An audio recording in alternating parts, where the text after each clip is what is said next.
Good evening, everyone. Kalla here. Welcome to my live stream. Glad you could make it today. So today we continue on with the Steam Fall in Love Festival with the demo of a game called Love and Country, the first mission, where we get to be a spy. As usual, there are links in the description box. There are links to the game if you want to go check that out. And there is also a link to the festival as a whole if you want to look at what else is available. Hello Nick, hello Drag. How are you doing? And let's go.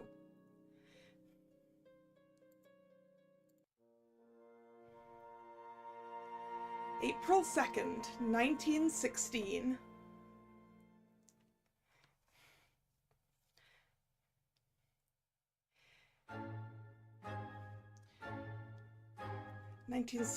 So that's World War I. How's the audio balance for you guys? Because it seems like it just got a lot louder for me, but that could just be on my end. Le Musée Jacquemart. Le Musée Jacquemart-André is in fine form this evening, lit up and flickering like a candelabra from within. The Rocaille... Ooh, wait, do we get... We do! We have a dictionary. A French design motif that was popular during the Rococo period. It features swirling ornamental patterns that were inspired by nature. Okay. So the Rocaille-style saloons, with their gilded accents, only add to the influence and status present. The guests here sparkle and shine. The Parisian elite gathered for another philanthropic event for the city. The bombings last year left quite a few historic and artistic landmarks in ruins. When you traverse the city now, you see wooden planks girding the monuments and paper tape crisscrossing the window panes. Paper tape. Parisians placed sticky paper tape on glass in windows. This would prevent shards of glass from shattering inwards during an air raid, which would injure people. Tape would often be crisscrossed in elaborate patterns, designs that became part of the Art Deco aesthetic. Ah, I am learning things today.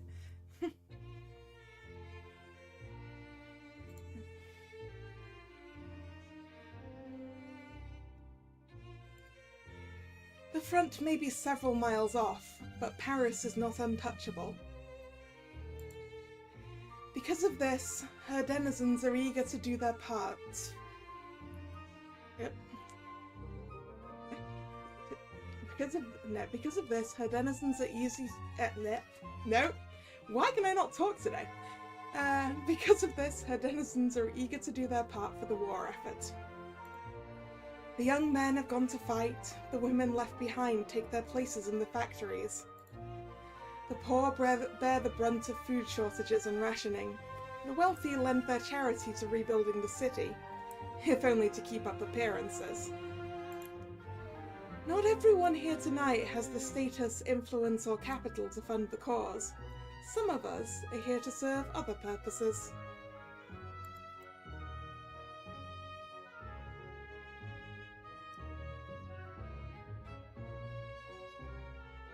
Like me. I'm dressed to the nines, glittering along with the rest of them. but I'm here at someone else's behest. A waiter passes with a tray. Champagne, of course. Perfect timing. I was starting to get thirsty. I pluck 2 glasses from him and saunter over to a curly-haired young woman a few yards away. She's tucking a stray hair into place in the reflection of her compact mirror and biting her lip. She snaps it shut when she sees me and accepts her drink with relief.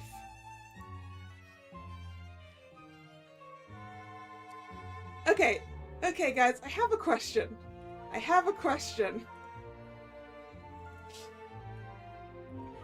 Do I try and voice this in French and probably butcher it, or do I just stick to the translation?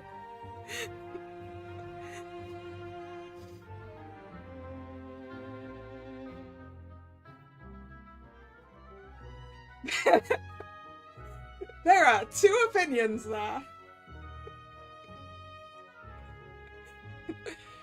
Aside from the fact that yes is not an appropriate answer to that question, Nick, I offered 2 options.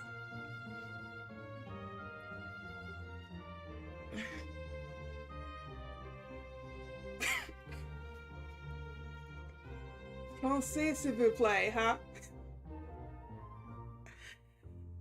Are you sure? Because it's entirely possible we will hit words that I don't know.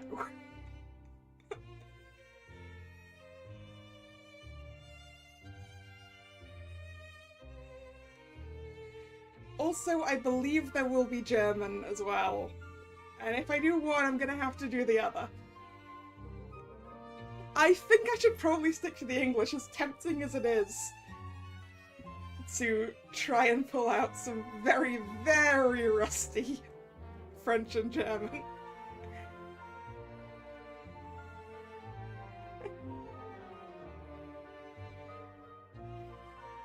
Oh, you're a doll. Thank you. You seem nervous. Do I? Goodness. I haven't been out to a party like this in weeks. It's been dreadful for my self-esteem. I could probably use this game to, like, relearn some French. But not right now.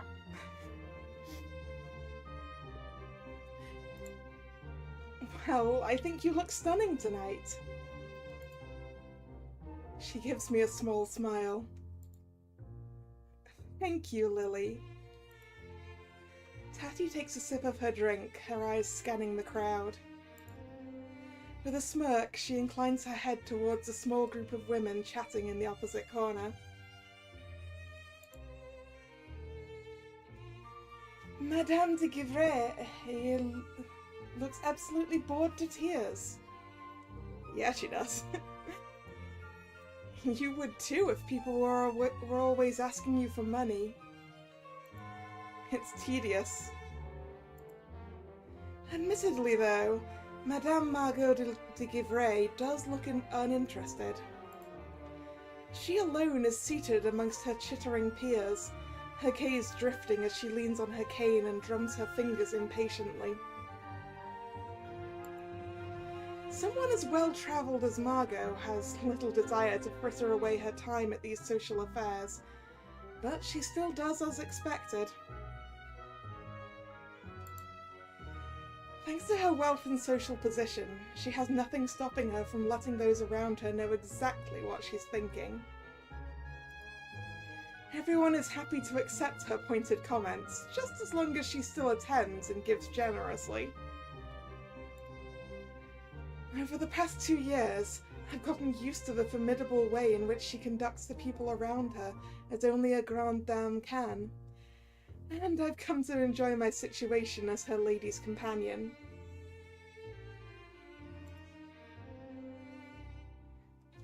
A nice problem to have, I should think. Tatty sighs and adjusts the straps of her sleeves. The Beauchesne family fortune has been in decline for some time now, leaving them with only a vineyard in Corsica and their good names.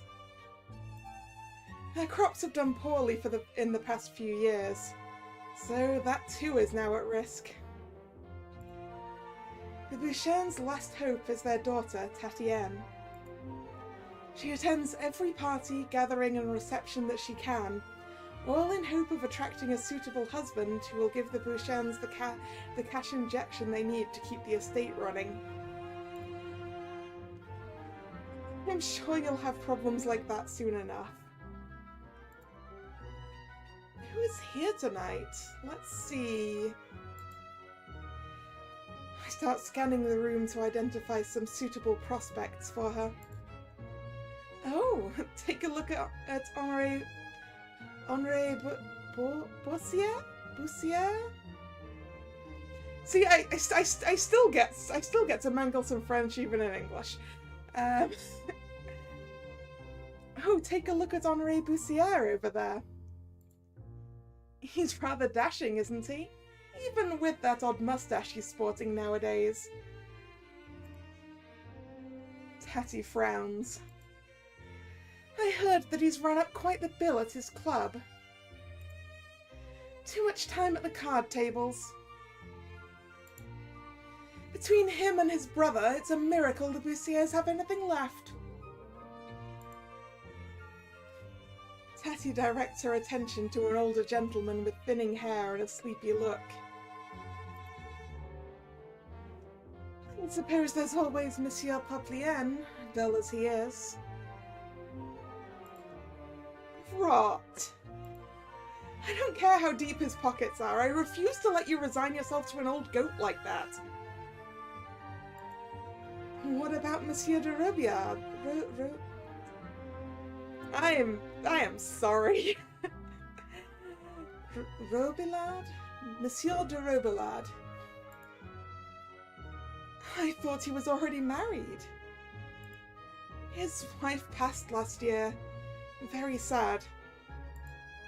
I think you could be the one to cheer him up. I give Tatty a wink. She looks a little timid, clearly in want of more encouragement. Go on! I mentally wish her luck as she corners her quarry, grateful not to be in her shoes. This is only 1% of the French instead of 70% of it. Well, I think I'm butchering 70% of the French that I'm actually attempting.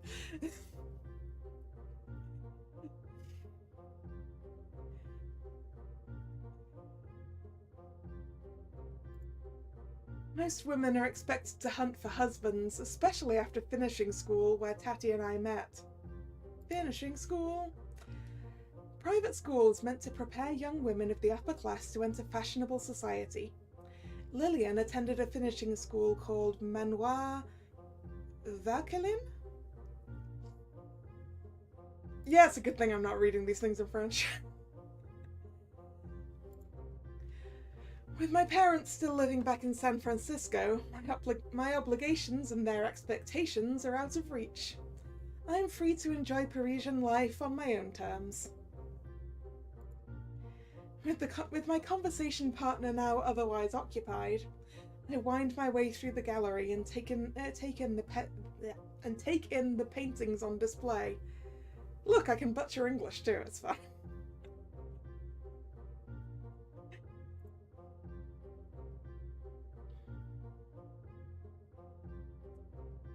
Yeah, it does not surprise me that is a portrait of Venus.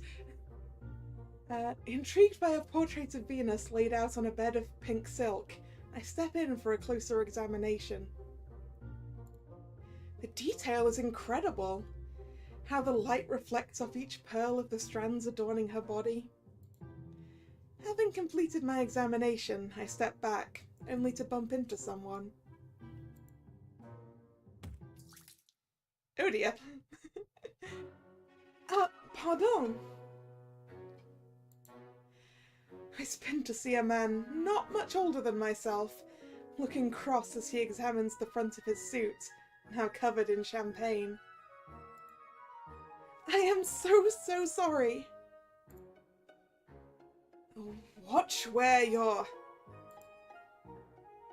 I'm prepared for him to scold me, but he stops short as he looks up from his spoiled clothes and our eyes meet. The words die in his mouth, and for a moment we're just staring at each other. Remembering myself, I dive into my handbag for a handkerchief. Here, let me. I blot at the droplets still rolling down his front, with limited effect. That's all right. You really don't have to. Determined as I am, my handkerchief accomplishes very little. I look up apologetically.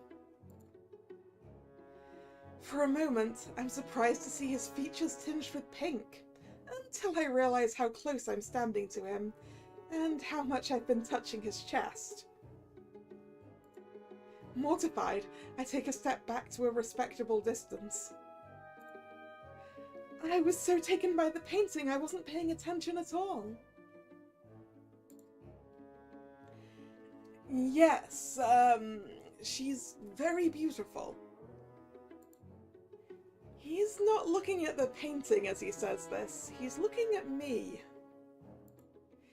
I can feel the blush bloom on my cheeks.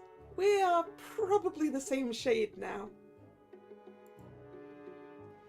He gives a nervous cough before continuing on. This is quite the gathering here tonight, isn't it, mademoiselle? He waits for me to supply my name. Sinclair.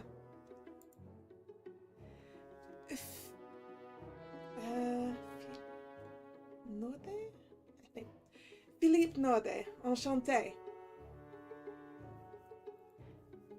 Enchanté, Monsieur Norde.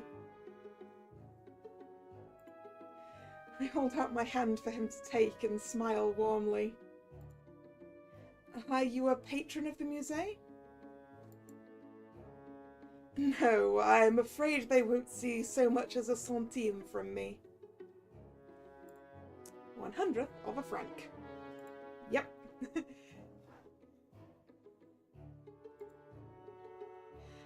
I don't know much about art, you see. You don't have to know anything about art in order to appreciate it. I caught you appreciating this particular piece well enough. I point to the Venus behind him. He laughs, reddening a bit. Indeed. Well, don't I feel like a lecture? Admiring the female form is many a man's favourite pastime, Monsieur Norde. Don't take this the wrong way, but you're hardly an original when it comes to ogling.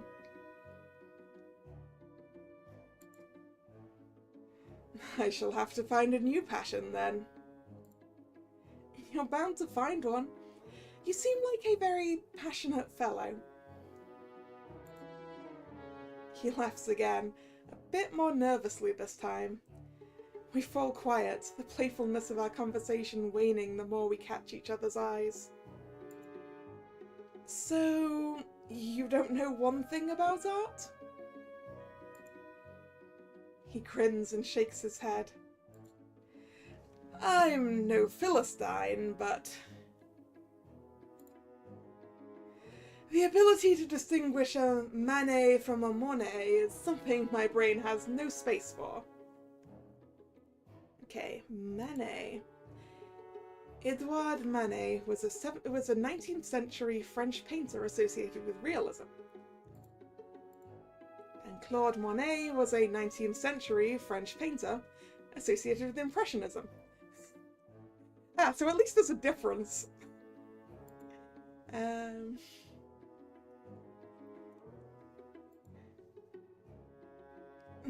Manet? Monet? That's two things. Don't sell yourself short, monsieur. Just don't ask me anything about them, I suppose. My employer is fanatical about this kind of stuff. I'm here at his behest, actually. Oh? Who is your employer? Just a second.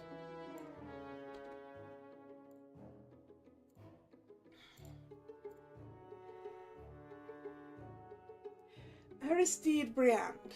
I'm his secretary.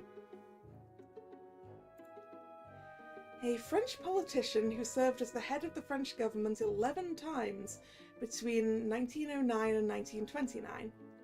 He won a Nobel Peace Prize in 1926 for his work on the Locarno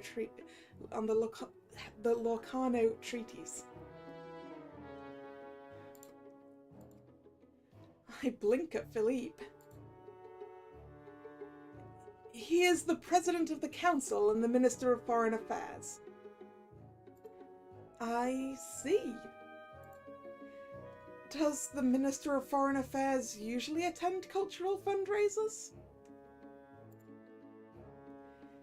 It was a chance to meet with some of his colleagues in an unofficial capacity. And as I mentioned, he is somewhat of an amateur classical art savant. Let's not hold his fanaticism against him. After all, it is thanks to him that our paths have crossed. I quirk my head and smile at Philippe, an expression he can't help but return.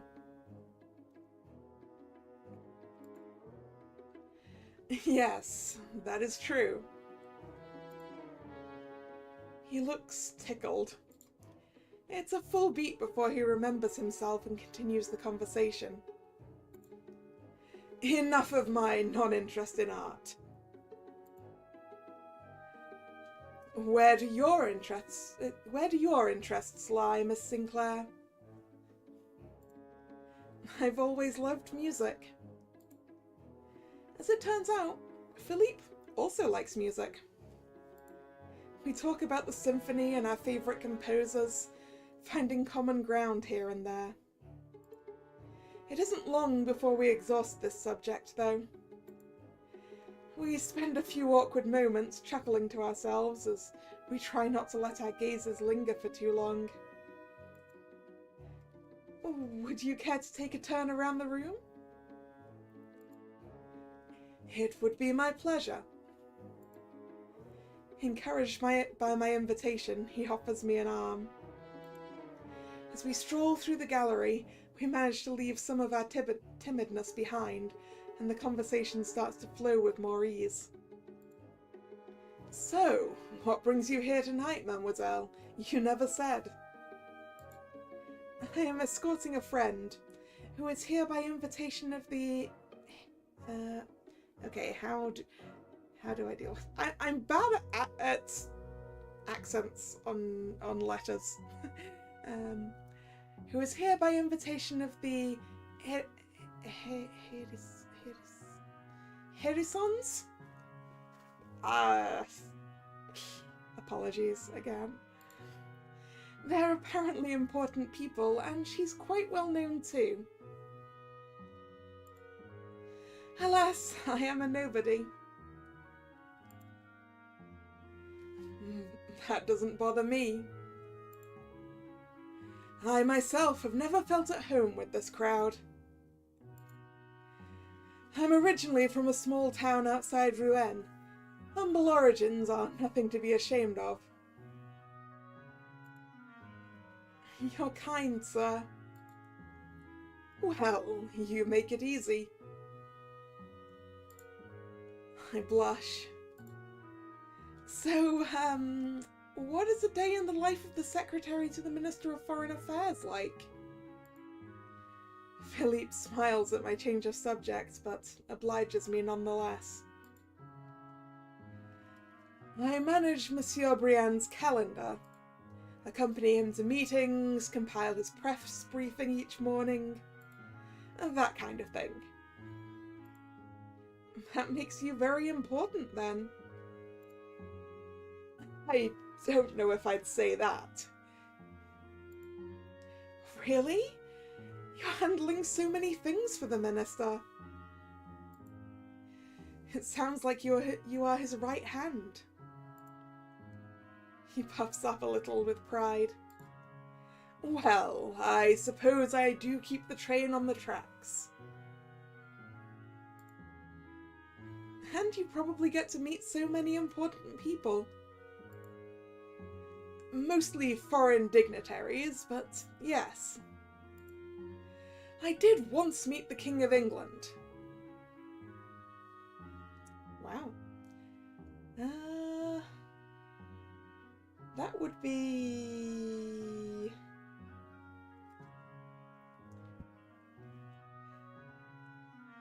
I want to check which king that is.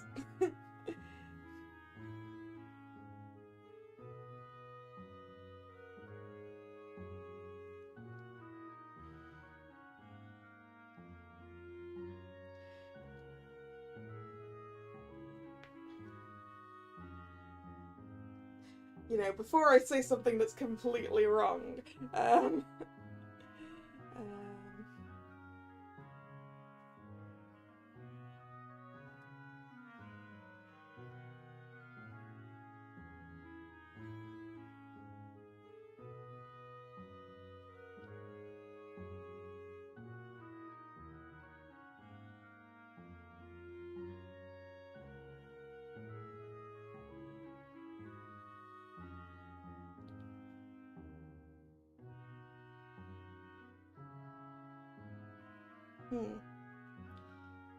Actually, depending on how long he's done this, it could be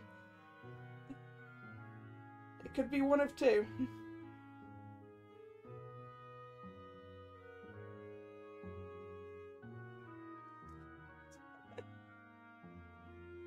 So who knows?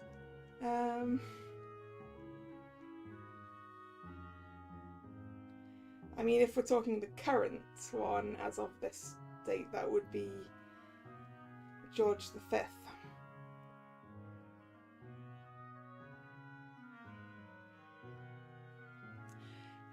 Anyway.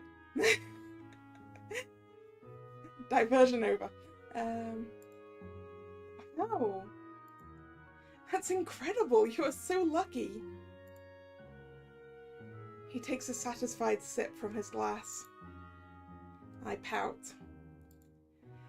The most interesting person I'll meet this week is Madame Lafitte for tea. And all she talks about is her cats. I want to go to tea with a lady who talks about her cats.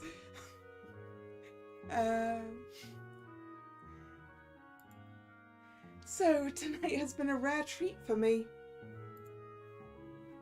Philippe smiles again as he catches me glancing at him. We fall into another conversation lull, but it's not uncomfortable this time. A few sips from our champagne glasses do enough to fill the silence. I'm suddenly aware that we have somehow wandered into an area of the museum that has not been prepared for the function.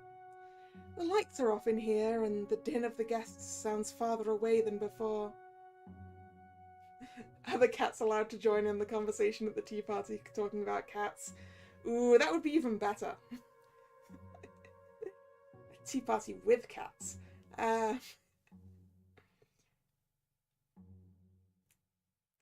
Although I don't think cats can drink tea.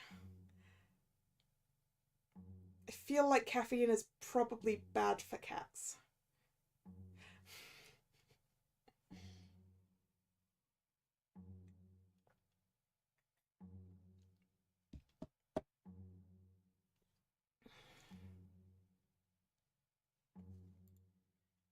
We are quite alone. How did we get here? Doesn't seem like anyone is supposed to be in this room. Oh, you're right. I haven't the faintest idea. Shall we go back? I don't know. I sort of enjoy the solitude. I set my glass down on a nearby table and take a tentative step in towards him. What do you think? Philippe pauses for a moment, but then lets out a small chuckle. He too sets down his glass. Mademoiselle, you are going to get me in trouble. I feel his fingers brush against mine, trailing up my arm slowly when I don't pull away. I won't tell the minister if you won't. With that, he smiles, taking my face into his hands and kissing me tenderly. I allow myself to melt into his body more, which in turn encourages him to deepen the kiss. His hands travel down my neck and sides, landing on the small of my back to hold me. We come up for air briefly, which he takes an opportunity to hold me in his gaze for a moment. Why can't more women be like you? I just think you aren't meeting the right types of women. You must broaden your horizons more. He laughs and strokes my chin with his thumb. Perhaps I might. Though you are quite worldly already.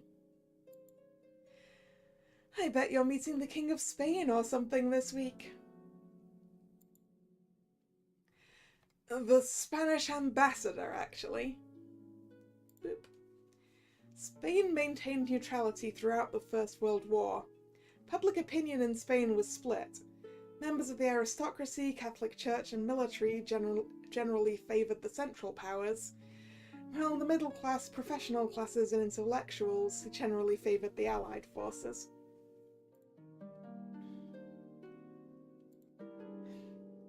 Ah. He rubs the back of his neck nervously. I'm afraid I've said too much. Oh, I didn't mean to pry. You did not pry, mademoiselle. I misspoke. Forgive me. Is it always very hush-hush, these meetings?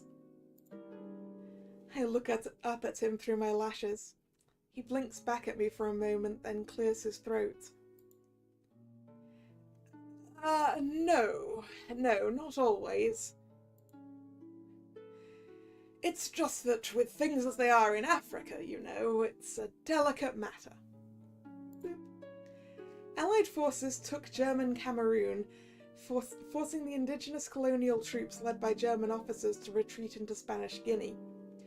Though the Spanish nominally held the retreating German forces as prisoners, the German-led troop greatly outnumbered the Spanish and openly trained and drilled. Tensions rose as Allied forces threatened to invade Spanish Guinea. Hey, well, we're learning history. We're learning history and French.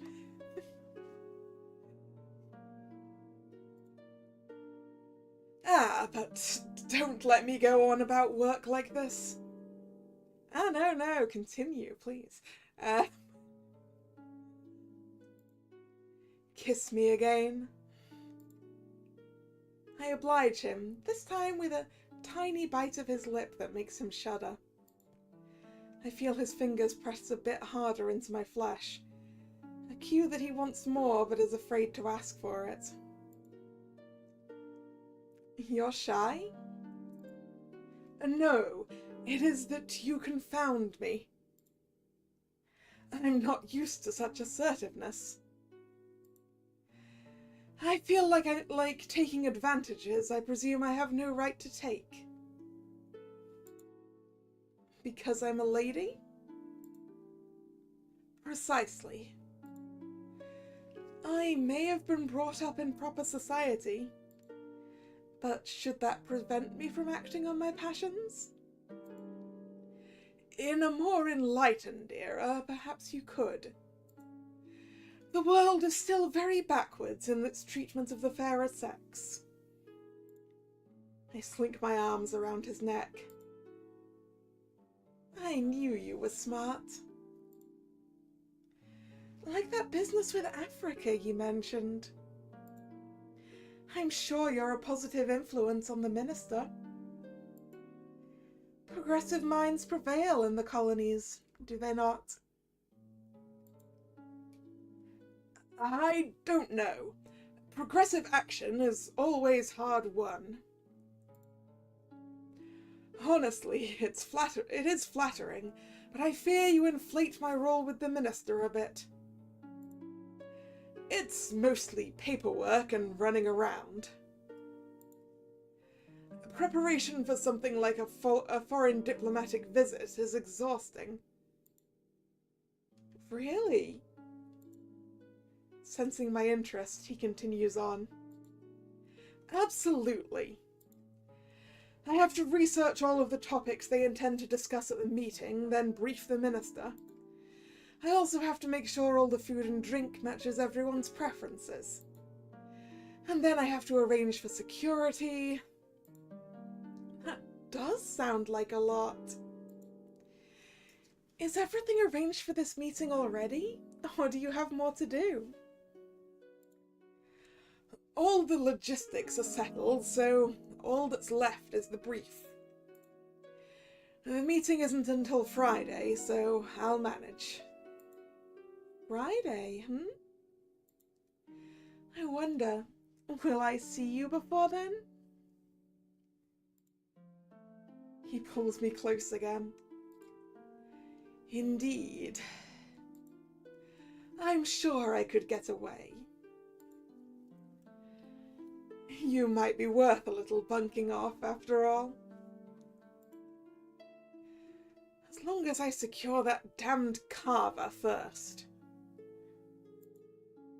Carver? The Spanish ambassador will only drink sparkling wine from Spain. No champagne, just carver. Can you imagine?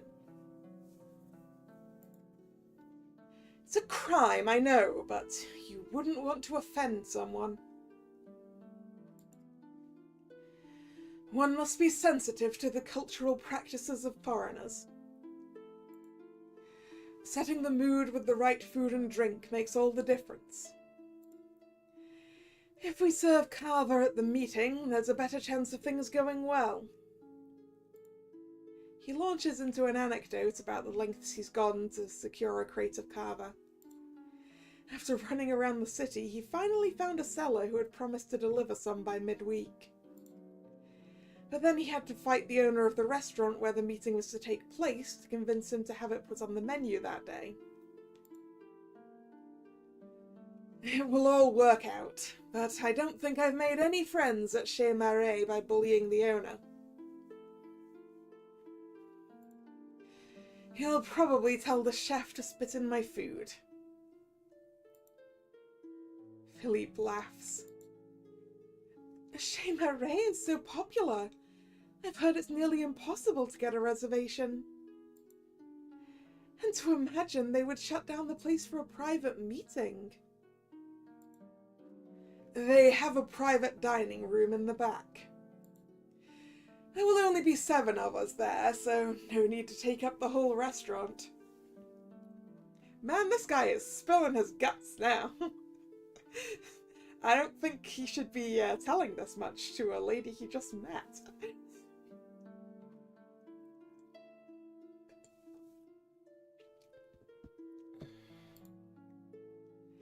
Though I'm sure I could have that done if it was needed. I'm impressed. How impressed? I grin at him and we kiss once again.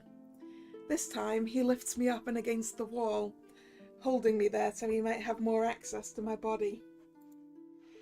I sigh as he runs a hand up my thigh, letting his lips brush along my neck. He buries his face into my shoulder. His shoulders shake with a quiet laugh. What is it? It's just, I've never been so glad to have a waistcoat ruined. Pulling myself away from him, I offer a coy look. If you can find me some more champagne, I'd be happy to give you another splash. I grab my empty glass from the table and wiggle it in the air, causing him to chuckle again. I'll see what I can do. Just wait right here. So just wait right there. He takes my glass and disappears into the crowd. Left alone in the darkened room, I exhale. Philippe Nordet has told me everything I wanted to know. Time to make my way back to the main hall and find Margot. I see her in conversation with two older gentlemen. Upon catching her eye, I give her the nod, the signal we discussed beforehand. She waves me over. As I make my way across the gallery, I see her shake hands with the gentleman, clearly putting an end to her conversation. When I reach her, she takes my arm. Lillian, I've had my fill of being generous tonight. Did you have an enjoyable time? Yes, madame. Good. We can go then. Have someone fetch the car for us? Right away, madame. In short order, Margot and I are tucked into the back seat of the car headed home. She wastes no time in getting me to divulge. What did you learn of Monsieur Briand's schedule? Margot's driver is perfectly trustworthy, but she speaks in English to give us privacy. I tell her every detail I extracted from Nordet about the minister's planned meeting with the Spanish ambassador. And how did you leave the conversation? I sent him for drinks. That didn't give you a very long window to escape him. It wasn't a problem this time, but it's always a good idea to give yourself more time than you need. Overall, I'd say it was a very good performance. Well done, ma petite fleur. I'm going to enjoy reporting this to Sadoul. Capitaine Sadoul? I thought tonight was just a training exercise. It was, but it proves 2 points. First, that la patte féminine, seduction, is effective. And second, that the men working for La République do not have their defences up. How much did Monsieur Nordet give away tonight in an effort to impress you? I can't help but grin to myself. Enough to get the sack, I'd say. I hope that's not the case. He was nice, if indiscreet. He deserves to be terminated for his lack of discretion. But no, he probably won't get more than a slap on the wrist. Lucky for him, you are not an enemy agent. Lucky for all of us. I don't know much about the inner politics of the 10e Bureau, but it's not hard for me to imagine the struggle Margot has been through. The Second Bureau, or DB for short, was the French intelligence agency from 1871 to 1940.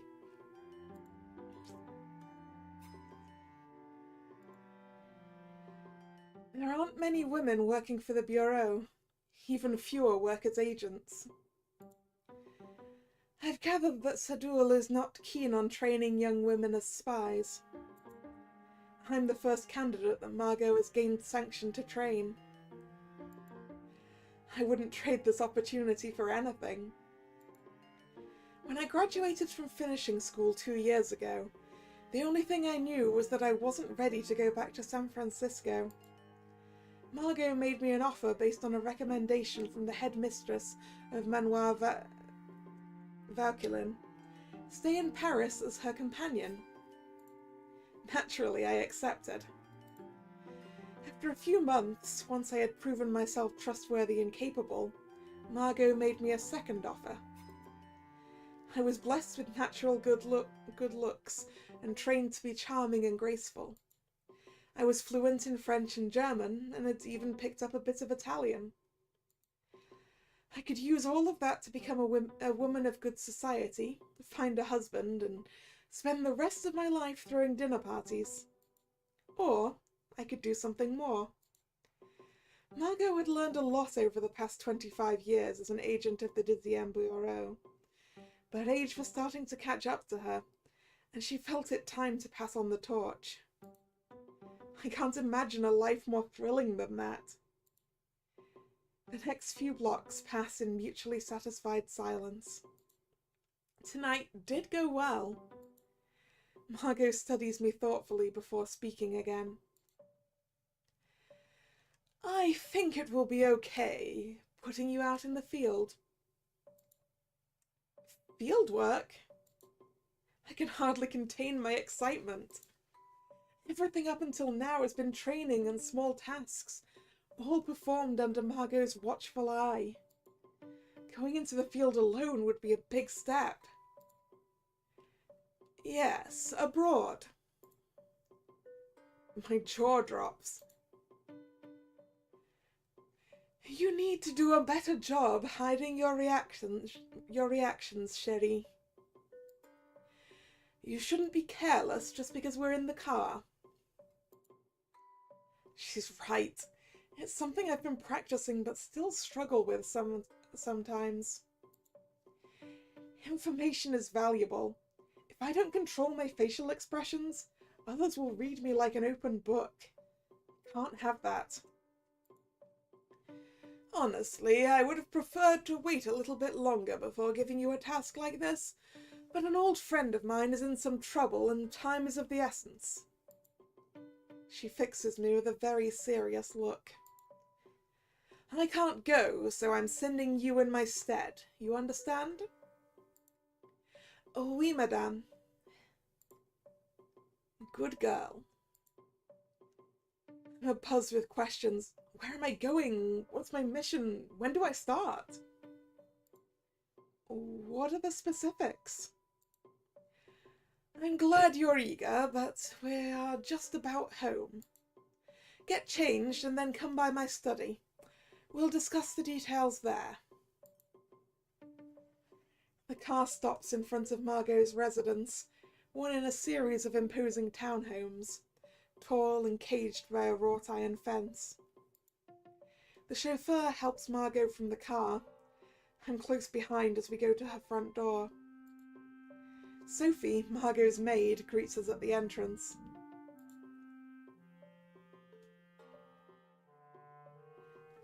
How was the party, madame?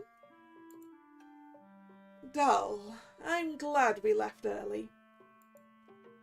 Sophie takes the madame's coat, then mine. I'm impatient, both to get out of my evening wear and to find out more about my new assignment. As soon as I'm free from my coat sleeves, I'm zipping up the stairs. The voices in the hall echo below me. Someone left you a note, madame. Bring it here. Lillian? I scamper back down the stairs as quickly as I left. When I reach the foyer, Margot is directing Sophie. Bring back Mademoiselle Sinclair's coat and have Jean-Jacques bring the car back around. Madame? She waves me over as Sophie disappears to carry out her orders. I thought I'd have time to brief you, but your partner is asking to meet you at La Libellule at 8.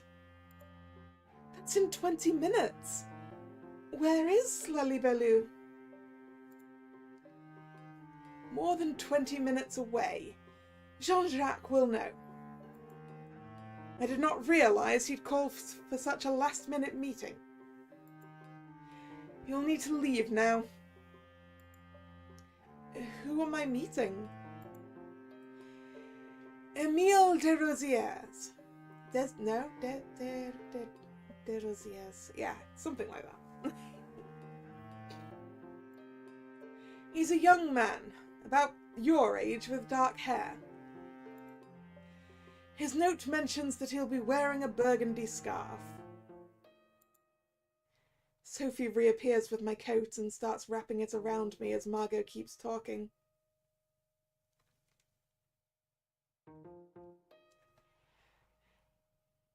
Des Rosiers, okay.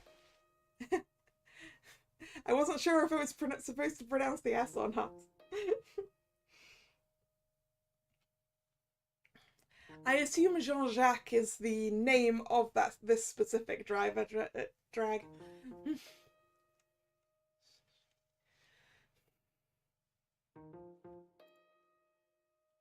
Come and see me when you get back. I'll be waiting in my study. Bonne chance.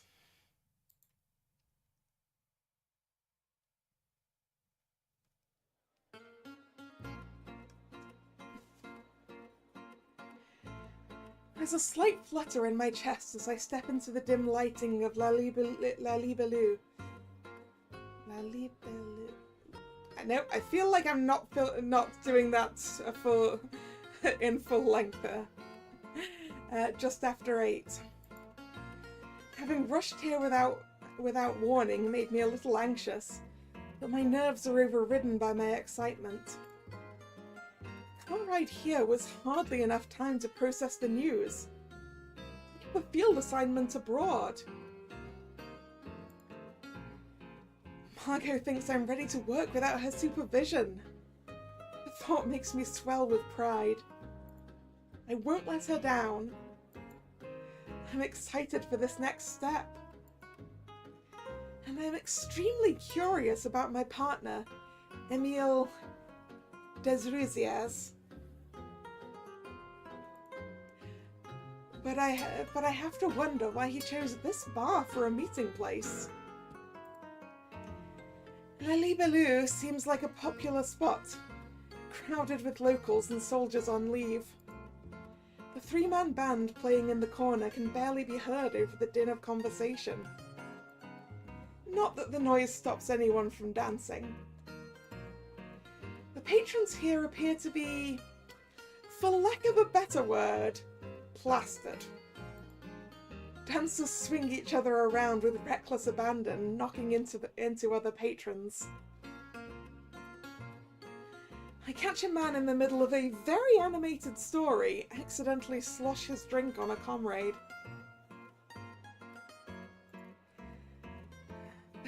There are a few couples necking out in the open.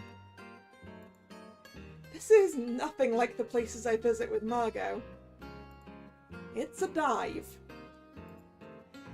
I suppose there is little risk of anyone overhearing us in a place like this, though I certainly stand out in my party attire.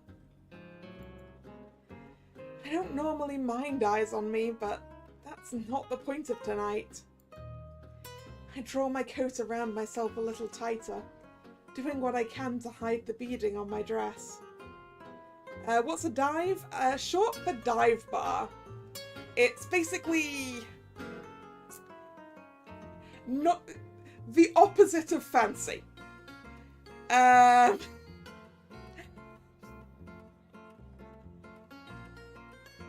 Like, this is the sort of bar you might get stabbed in. You know, that sort of bar.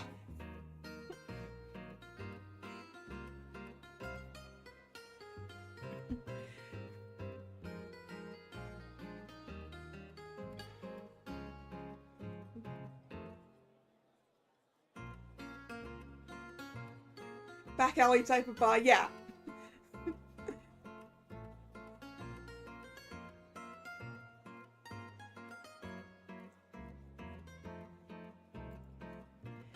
It's a challenge to see past the crowds to the bar, no matter how much I crane my neck. There is no one here matching the description Margot gave me. Surely I'm not first to arrive. If I am, I'd better find somewhere for us to sit. Gritting my teeth, I force my way through the crowd to the back, where I hope to find an empty table. A cluster of soldiers shouting at each other blocks my path. I press past them, calling out, "Me excuse," though I doubt they can hear me. When I finally do reach my destination, there's nothing available. Just as I think my efforts are for naught, a couple rises from their seats. They haven't taken more than a step away before I'm lunging for the empty chair. Another woman reaches for the same one, but I'm slightly faster to slide into the seat. Taken! She gives me a sneer before slinking back towards the bar. Empty chairs are clearly hard to come by here. All the better that I staked my claim. It's warm in here. That would be all the people. There's still no sign of my partner as I scan the room. I drum my fingers on the table, slightly irked that I was in such a rush to get here, only to overheat while I wait. It's no wonder, with me in a coat and the sheer number of bodies. Deciding I'd rather stick out than sweat, I reluctantly shrug off my outer layer. I catch a few odd looks as I drape the coat over the back of my chair. I understand why. My dress shimmers amidst the dark colours of the room. My tiara shines too brightly under the buzzing bulbs above. But I have to ignore it. If I act as though everything is as it should be, perhaps they will grow used to me and move their attention onto other things. Ah yes, pretend we belong. And that we're not wearing anything weird for the dive bar. I ease back into my chair and resume my scan of the heads in the room. My eyes land on a dark-haired man at the bar. Is that Emil? He might be, but I don't see the scarf that's supposed to identify him. And he doesn't appear to be waiting for me. He's deep in conversation with another woman. She's beautiful, imposingly so, but the shade of lipstick on her mouth is an intense red. Though cosmetics like blush, powder, eyeshadow and lip stain were commonly worn in the early 1900s, the prevailing beauty standard was that women should not appear to be wearing makeup. The obvious use of makeup was associated with the stage and sex work. She's a prostitute. She must be. That can't be my partner talking to her. I turn away and continue my search. He must be here somewhere. Let's see. Soldier. Too blonde. Too old.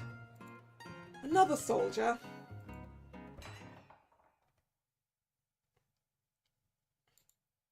I whip around in the direction of the clamour. The prostitute slammed her fists on the bar so fiercely that people are turning to look, assuming something has broken. She looks furious. Her companion glares at her venomously. I'll leave whenever the fuck I want. Calm down. You don't tell me what to do. You gotta pay for that privilege, asshole. Fucking Christ. She angrily gathers up her coat and throws it on. The man languidly slides off the bar stool, trying to grab her shoulder, but she just shrugs away. She turns, spits on the floor, and storms out. He rolls his eyes before downing the wine in his glass and grabbing his own coat. My eyes lock onto something reddish sticking out from the pocket. Oh no, don't tell me. The man disappears into the throng. I only catch a glimpse of him by the exit, wrapping a burgundy scarf around his neck as he leaves. So that was a deliberate attention grab for our benefit then. was Emile Desrosiers. And now he's gone. I have to go after him. I've barely stood before someone snatches my chair. Damn it, that table was hard to come by, but I push my way through the crowd, hoping that I can catch up to Emile. Why wasn't he wearing the scarf before? If I can't even meet my contact, how is Margot supposed to trust me with a mission abroad? I duck under the chins of a kissing couple, careful not to bump them, then thread myself through a few groups of dancers as nimbly as I'm able, given my flouncy attire. When I finally reach the door, it swings open and I'm nearly thrown backwards by someone else coming in.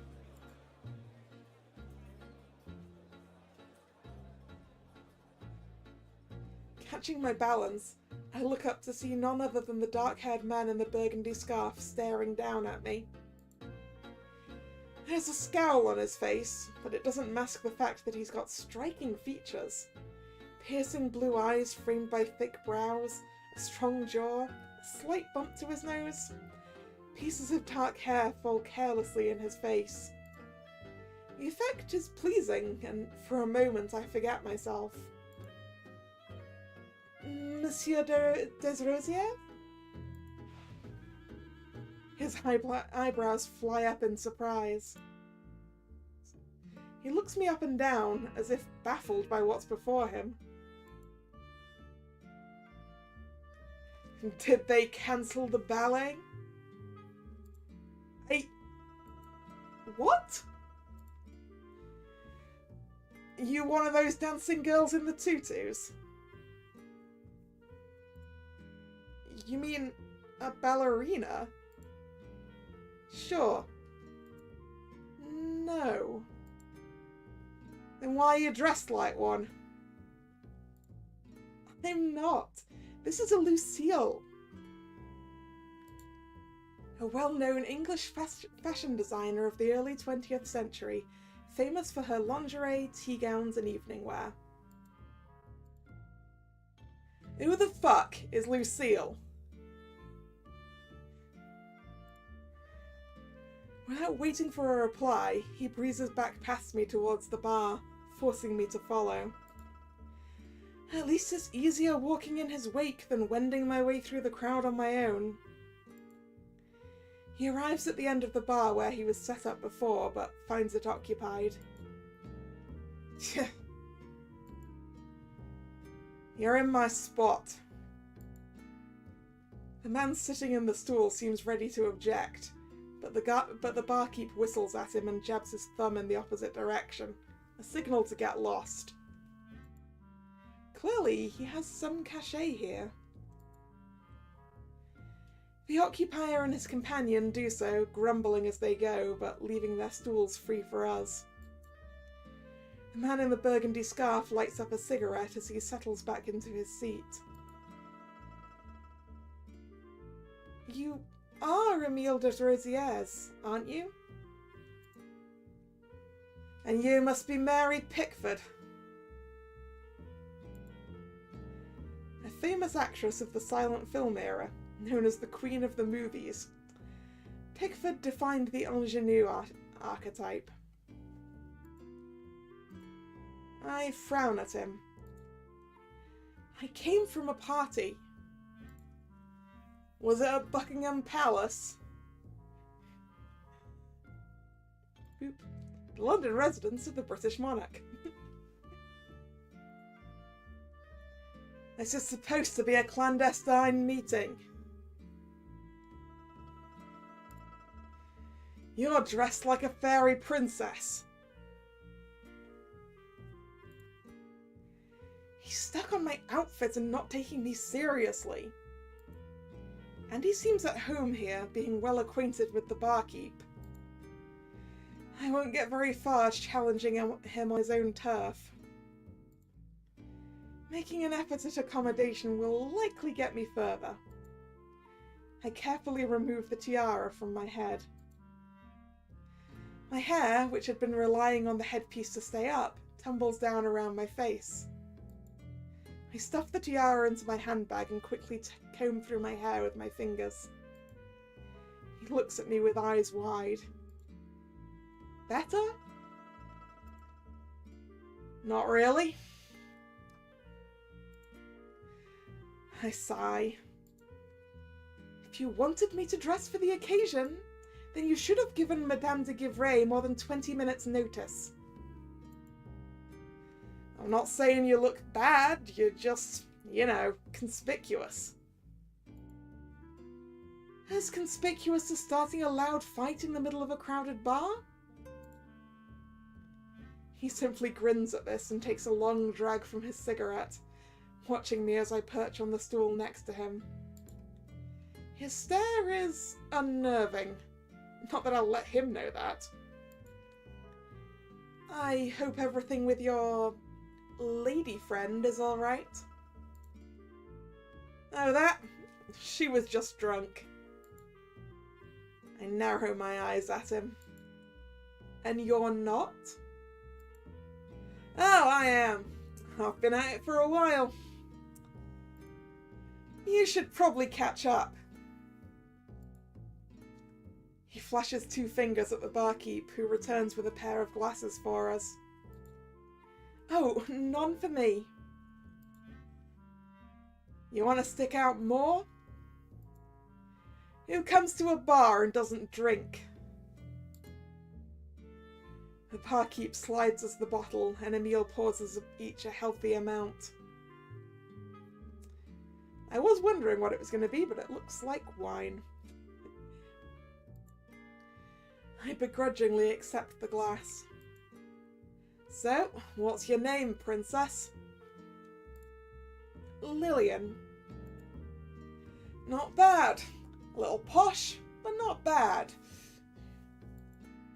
Not bad? Who asked you? I hold my tongue.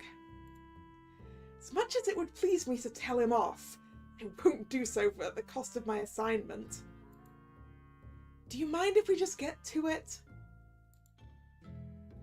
Oh, you got somewhere to be, Lily?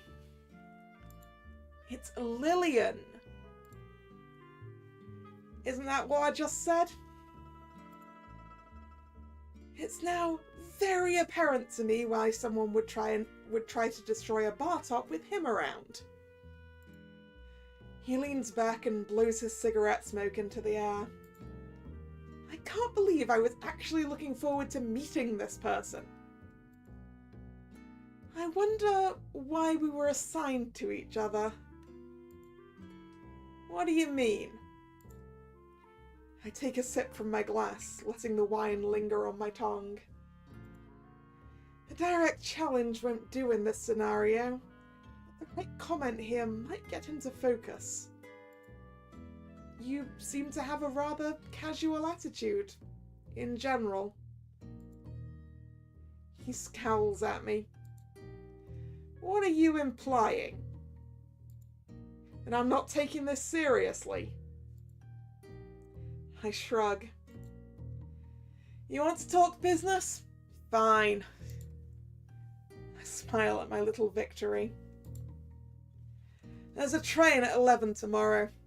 I'll have papers for us. False ones. We'll cross with those. After that, I think we're expected to find him. I'll have to follow your lead on that. Wait, stop. What? I have multiple questions. You speak English? Yes, I speak English. We don't want people to hear, so... How did you know that I speak English? Enfin, they said you were American, but I can tell from your accent. They leveled me with it. No, sorry, he levels me. He levels me with a look. It pricks at me that I'm not passing for Parisian as well as I thought. And you're very rushed, impatient.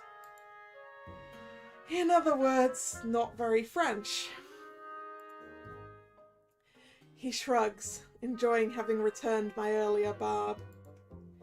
Even drunk, Emil can give as good as he gets. But I'm not here to play games. He has the information I need. A new strategy is in order. Yes, well, your English is very good. You're surprised? Should I be offended? My olive branch is rejected with a scoff. I meant it as a compliment. He eyes me suspiciously. Flattery doesn't appear to be the right strategy either. Back to business then. Anyway, you mentioned we were just supposed to find him? Who were we meant to find? He blinks at me. Did he not understand? Who are we meeting? They didn't tell you. I thought they were supposed to tell you. Like I said, I found out about this 20 minutes before our meeting. There was no time to discuss any particulars. You have to fill me in. He clicks his tongue in annoyance. He reaches a hand into the inner pockets of his coat, searching for something. I watch as he pats himself down with a frustrated scowl. Finally, he finds what he was looking for, a small photograph. Hello, from the beginning then. He reaches for my hand, taking it in his. His touch is kinder than I would have thought, but the gesture catches me off guard nonetheless. He flips my hand over and slips the photograph into my palm. I hold it under the bar top, out of sight.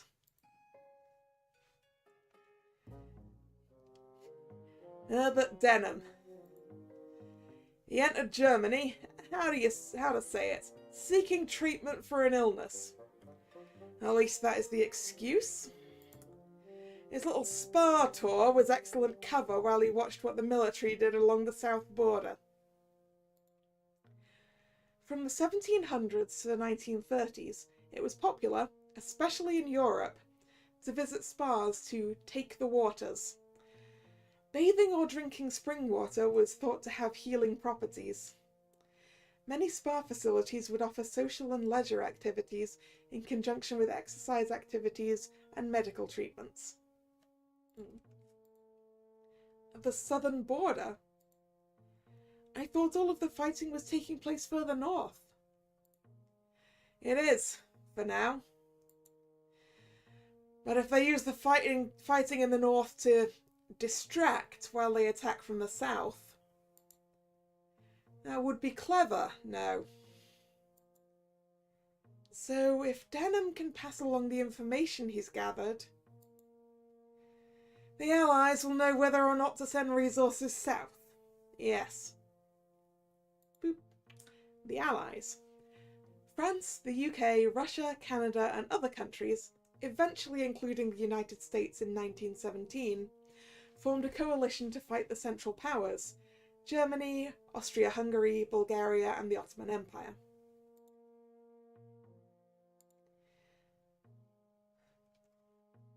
But the Germans are getting mefiant?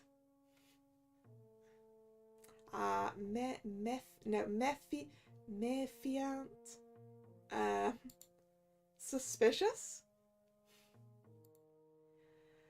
Hey, suspicious. It's making it difficult for him to leave on his own. It's very difficult for me to keep up the sort of Cockney-ish accent I'm trying to give this guy when he speaks French. But that was just kind of the impression of his speech that the English translation was giving me.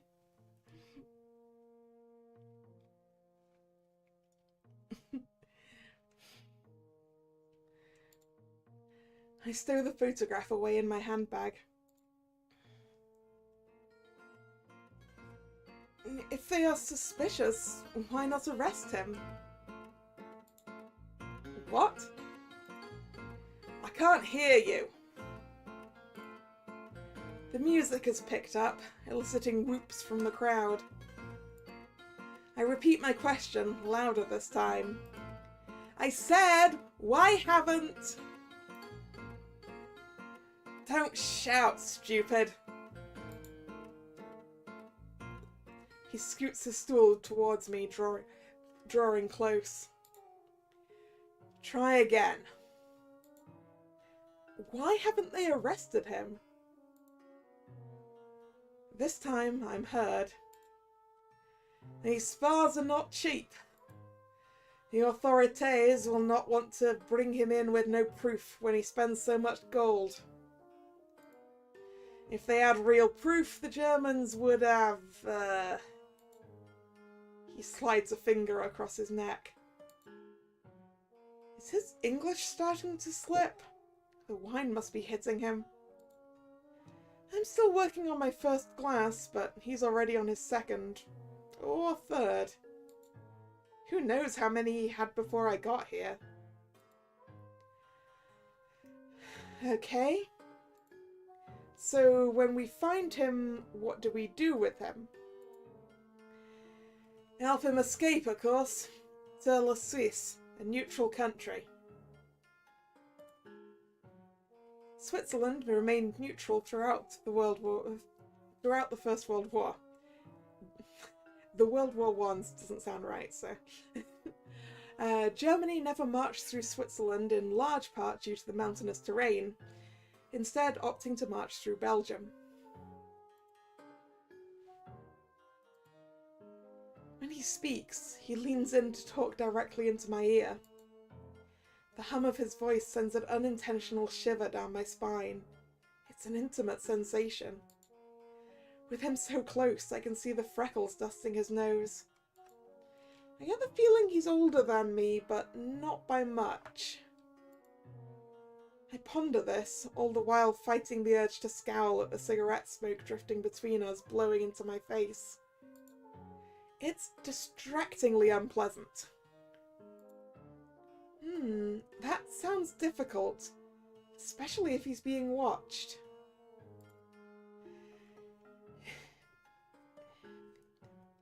Évidemment. So, oh wait, there was English. I keep getting distracted by the French, because it's the first thing that appears. Obviously. I scoot back to escape the smoke. Emile frowns at me and grabs my stool, dragging it towards him, leaving almost no space between us.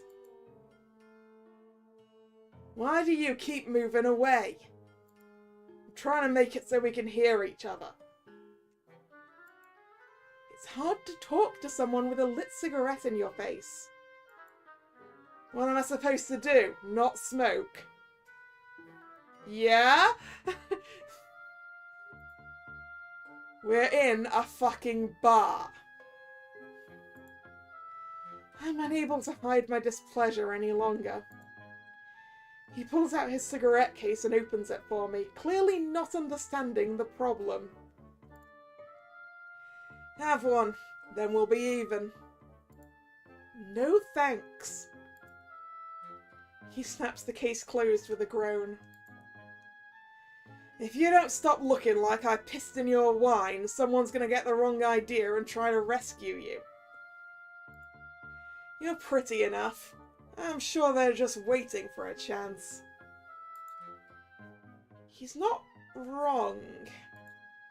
As I look around the room, I spy several soldiers milling about, all likely in search of a sweet memory to carry with them to the front. Their desperation is palpable as they scan the room for female company. Emile puts his finger under my chin to bring my attention back to him. Do you need rescuing? I resist the urge to roll my eyes. No. I swat his hand away. He frowns and grumbles into his wine glass before finishing it off. Your little Nope. I know how to say this word. Your little bourgeoisie act doesn't impress me, Lily. And don't think for a second I'm going to put up with you being difficult. Materialist, consumption-driven, and conventional. Qualities negatively associated with the upper and middle classes. Not if we're gonna have to pretend to be married. Ooh, fake relationship spying. I outwardly balk, having lost all patience with this man. Who would believe us as a couple? Pardon? You can't even bother to get my name right. What did I say? You said Lily again. It's Lillian.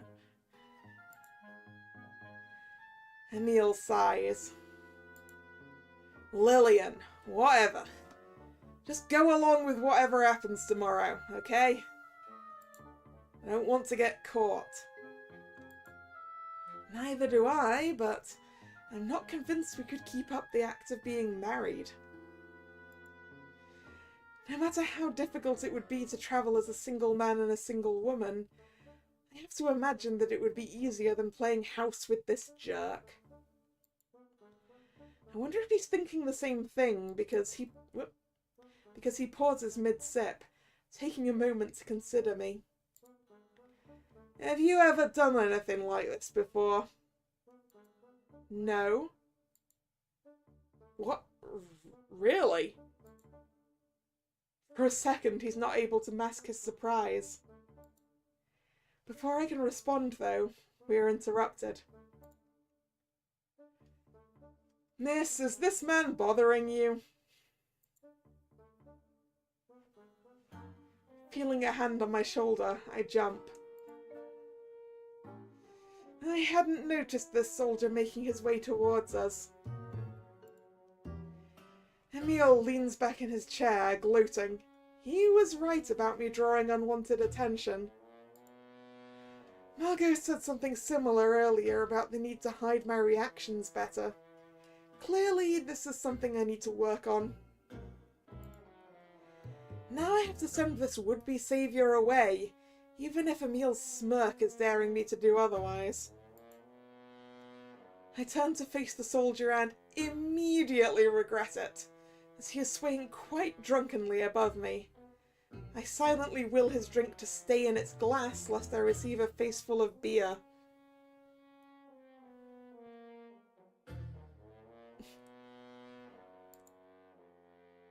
Do you want me to beat this guy up, miss?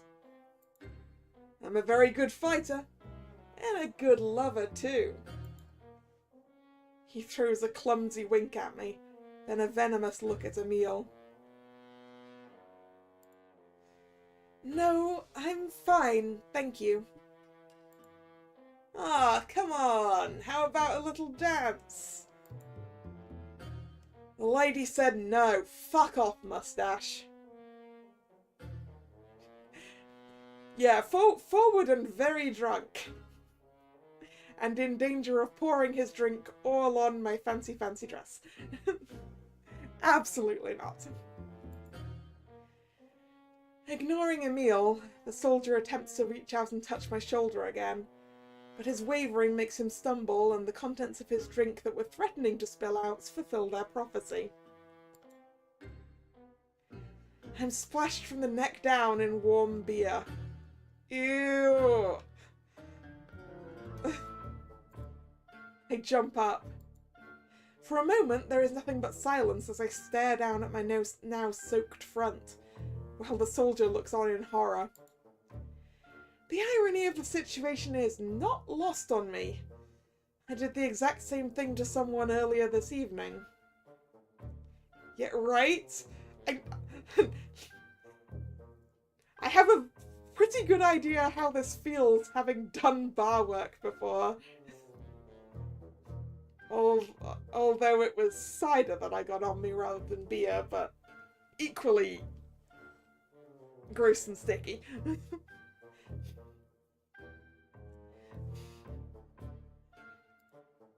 That was on purpose, and I have zero interest in the person who just drenched me.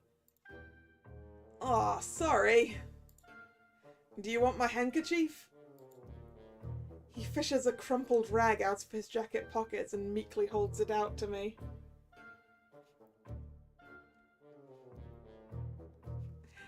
You've never experienced that, huh? Probably a good thing. I only did it a couple of times as temp work while I was at uni. But that one was at a concert. So we were basically filling 6 ciders at once and just lining them up. It got a bit messy.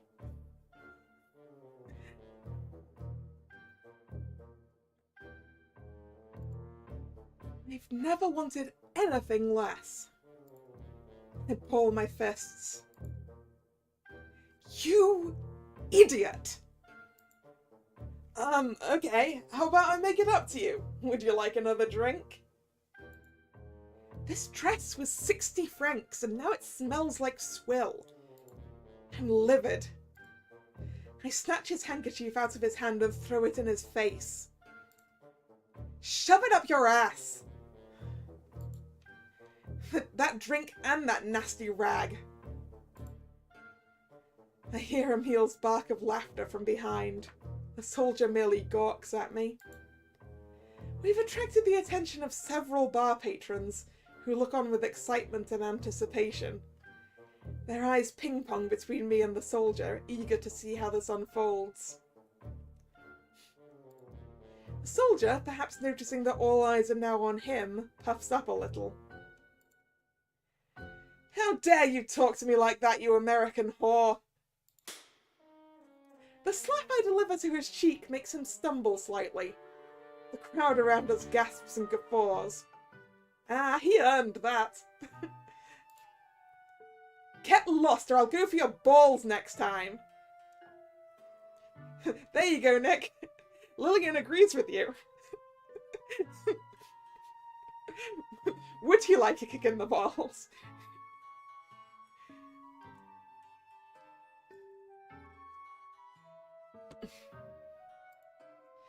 The soldier, no doubt cowed at being bullied by a woman, finally scuttles away. The crowd claps and I return to my seat with a relieved sigh. I reach for a bar napkin, pouting slightly as I set to work soaking up the beer on my chest. It seems that Emil is impressed.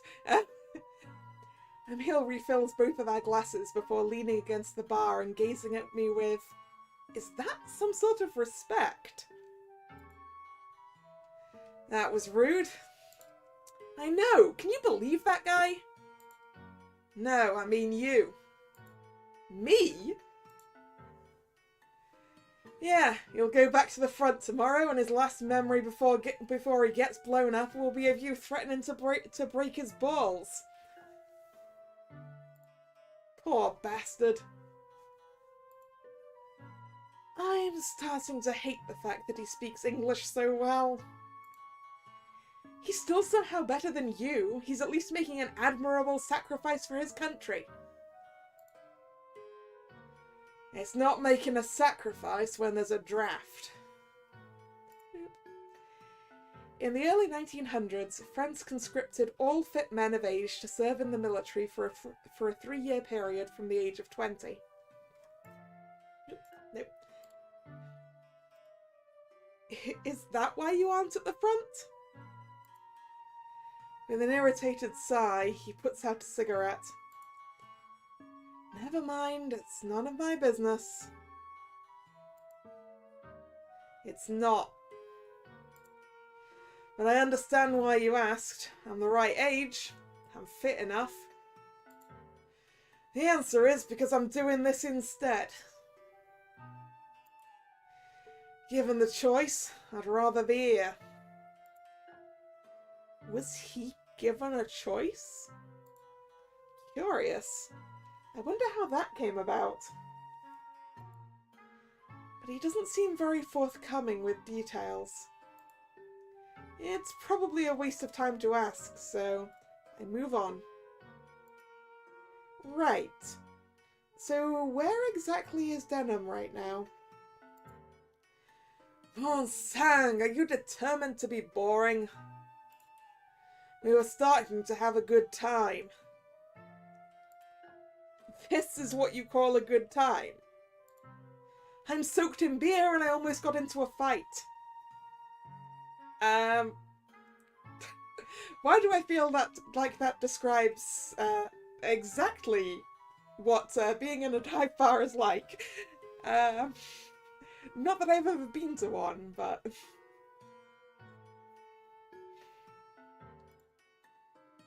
yeah, it was very entertaining. Better than going to the cinema. We have very different definitions of fun, it seems. Listen, can you just tell me where to find Denim? Jeez, fine then. Denim is waiting for us at a hotel in Lorac. The Hotel Lowen. I probably messed that up too.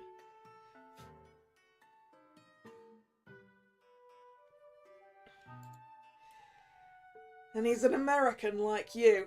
That should make it easier to talk to him. Why? Because we Americans all know each other? In Europe? Yes. I can't tell if he's joking, so I mentally wave away the comment in favour of reviewing the mission. Enter an enemy country undetected, find the agent Herbert Denham, and help him cross the border without raising suspicion. This assignment doesn't really play to any of my strengths. And what exactly does Emile bring to the table? If this louse is the only person able to help me, I might be better off on my own. What's wrong? He eyes me as he lights a new cigarette. Why send us together?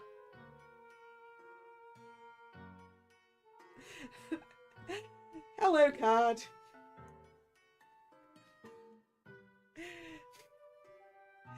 It has been a while, hasn't it?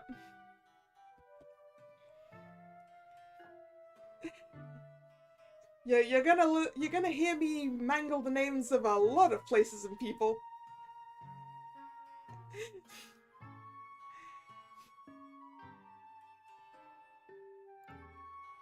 Surely this sort of thing shouldn't need more than one agent. You trying to get rid of me? Yes? No! He's more perceptive than I initially gave him credit for. You speak German, right? And I know how to get us across the border. I'm not sure what getting across the border surreptitiously requires.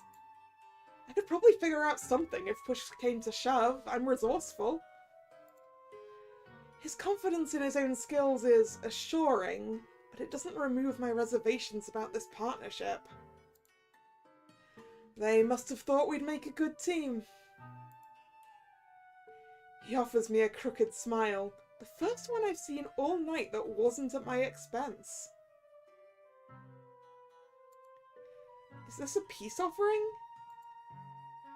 Or maybe they think you need a babysitter, since it's your first time.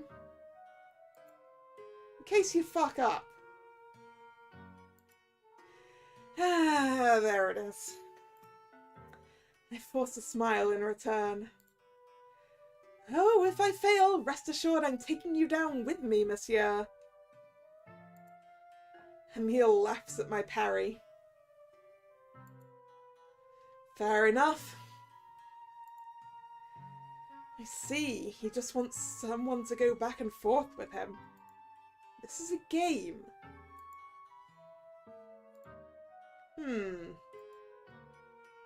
What? I just thought my first wife would have bigger tits. An outrageous thing to say, but it's part of the game. Now it's my turn. You just heard me threaten to punch someone in the balls. You aren't exempt from that either. When he doesn't get the shocked reaction he was expecting, he laughs. You are welcome to try, Lillian.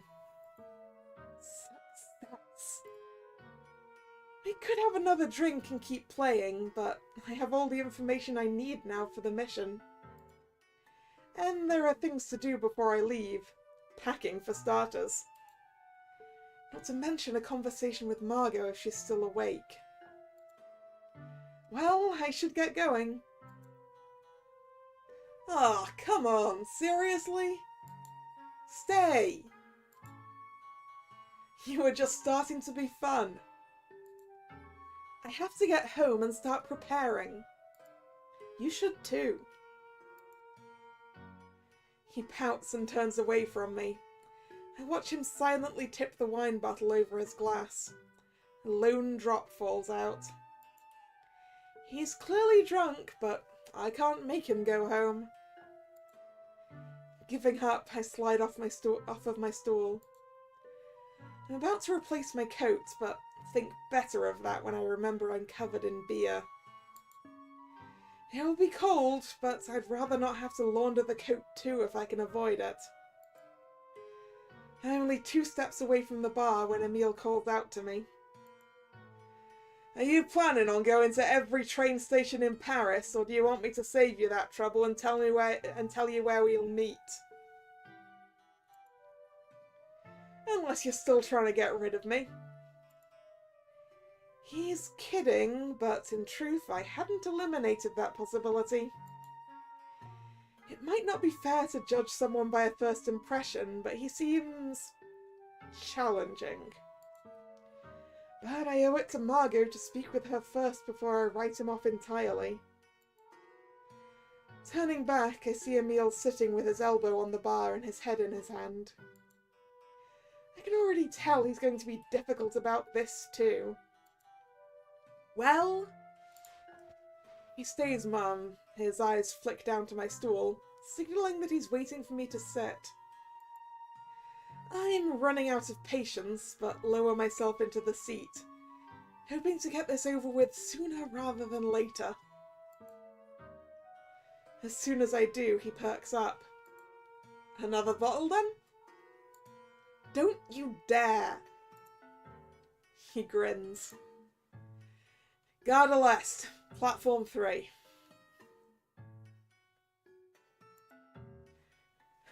I nod and start to leave once again, but he grabs my wrist. Remember, 11 a.m. Don't be late.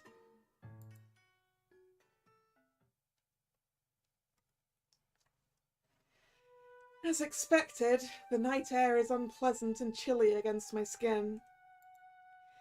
I call for a cab to take me back towards the 16th arrondissement, where Margot resides with the other well-to-do of Paris. Even at night, the streets here are well lit, illuminating the light-coloured brick of the stately townhouses. This evening was less than ideal. I'd go as far as to say terrible. Emile was terrible. Why would Margot partner me with someone so awful? Was it because his English is so good? It's convenient, but I'm perfectly capable of working with non-English speakers. Margot knows that. When I get to the back entrance of Margot's home, I find the door locked. I fumble through my handbag in search of the key, but end up dropping it on the ground, spilling the contents everywhere. Shoot! The door opens while I'm still kneeling on the ground, scrounging for my things.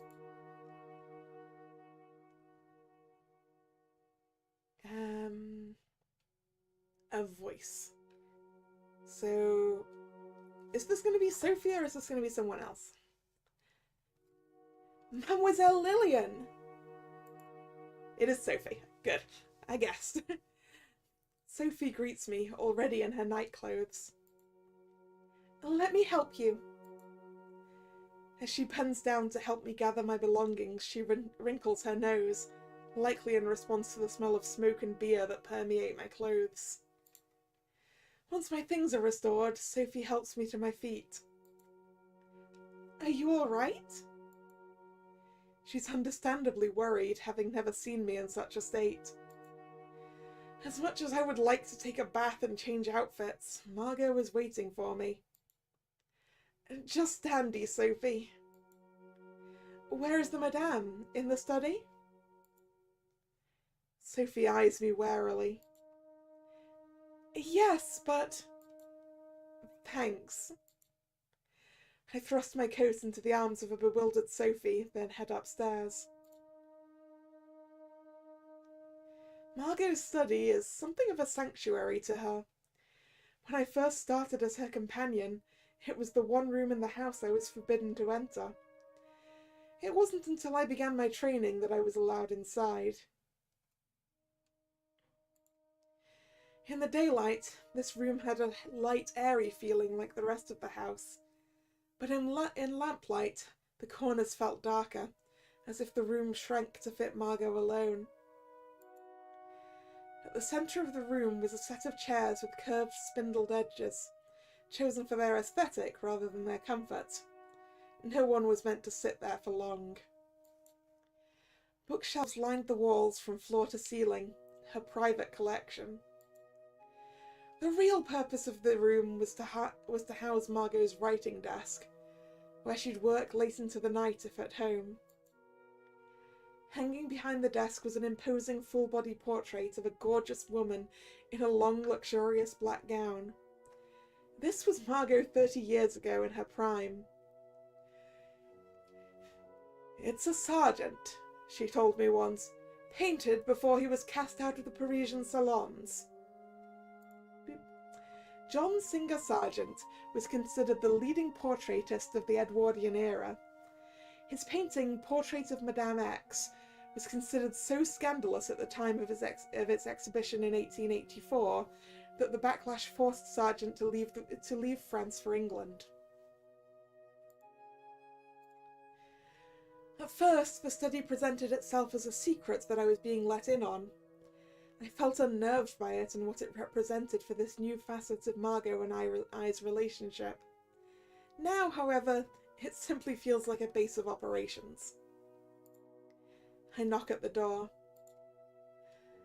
Enter. As expected, Margot is hard at work at her desk. She lowers her reading glasses, leaving them on the table as she takes in my dishevelled state. "You had quite the night out." I did. I won't be going back to Le Libellule by choice anytime soon. She smirks and extends her hand, inviting me to sit. I perch myself delicately on a chair. The places of my dress where the beer has dried crunch unpleasantly. Ew. "So I take it you met with Mr. Desrosiers. How did you find him?" "Difficult." Margot laughs. "That doesn't surprise me." "Why? What does his file say?" "He reminds me of my first husband." Margot likes to bring up her first husband, Max Lagarde, as a cautionary tale. He was handsome, but had a terrible character. Vile was Margot's choice word for him. But I think you'll find that men like Mr. Desrosiers have their uses. Max had his too, for all his faults. I trust Margot and her judgment, but I can't fathom what uses she thinks Emile will have. Still, I'm a little concerned about working with Mr. Desrosiers. I didn't get the impression he was taking things seriously at all. Whatever impression he gave you, trust me when I say he is motivated. If you say so. I bite my lip. You're worried. This was all so last minute. I'm sorry for sending you off without much explanation. I hope Mr. Desrosiers was forthcoming with the details. I think I got the information I'll need, but... I don't want to sound ungrateful or question Margot further, but since meeting Emile and getting the specifics of the job, there has been something bothering me. I have to say, this mission doesn't seem to be what I've trained for. No. Margot walks around to the other side of her desk, slowly running her hand over a paperweight as if lost in thought. Herbert Denham is a friend. We met each other in Africa years ago. Her features soften in a way that I rarely see. He's a good man, and his predicament seems to be rather dire. I'm worried if the Bureau doesn't take action now, it may be too late for Herbert. The information he's gathered is important, but I'd be lying if I said this wasn't personal too. I just don't want to let you down, Madame. She gives me a gentle smile. How many years have you been with me now, my Fleur? Nearly 2? I would not have invested so much in you for so long if I did not trust you entirely. As for Mr. Desrosiers, well, he may provide what you lack. His background is very different from yours, as is his skill set. Together, I think there are good odds of you succeeding. I let this voice of confidence wash over me. I want so badly for this to succeed, to reward Margot's faith in me. If she thinks Emile and I will be a good team, I owe it to her to try. And perhaps I shouldn't judge Emile by his drunken behaviour. I was probably seeing him at his worst. Things might look entirely different in the light of day. How early will you be leaving tomorrow? No later than 10. You should go make your preparations then. Oh, and make sure Sophie uses baking soda on that stain. Way ahead of you. With that, I leave Margot to her work and head to the bath.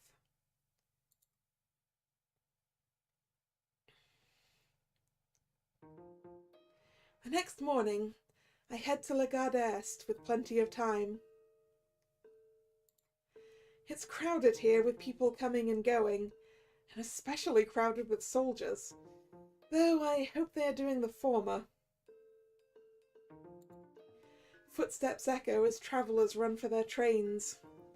Voices from the crowd seem to reverberate against the high ceilings, melting into an indeterminate din. I've been milling around the platform for 15 minutes now, but there's no sign of Emile yet. I look at the large clock overhead. He told me not to be late. Looks like I'm the one waiting around. Hypocrite. For the sake of killing time, I pull a map from my handbag and begin studying it. The city of Lorac is situated on Germany's southern border along the bank of the Rhine, along the river from the Swiss city of Basel. Basel? I think is it Basel or Basel?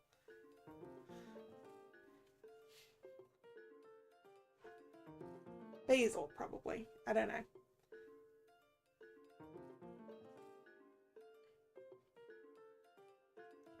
Let's see. Okay, I vaguely know which bit of Germany we're looking at. Vaguely. Since you cannot travel directly from France to Germany anymore, we'll most likely take a train to Switzerland. Basel seems like a logical point for crossing.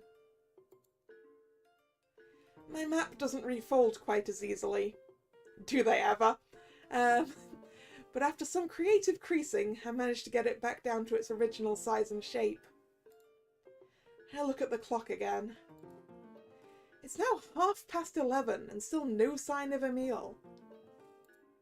I tap my foot, but it fails to distract me from my own anxiety.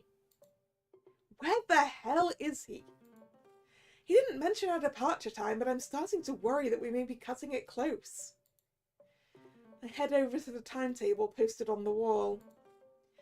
There's only one direct route to Basel, and that train leaves in 15 minutes. I scramble over to the line to purchase tickets. The ticket seller warns me that I'll likely not make it in time, but I insist on 2 tickets, toss my money on the counter, and run back to the platform.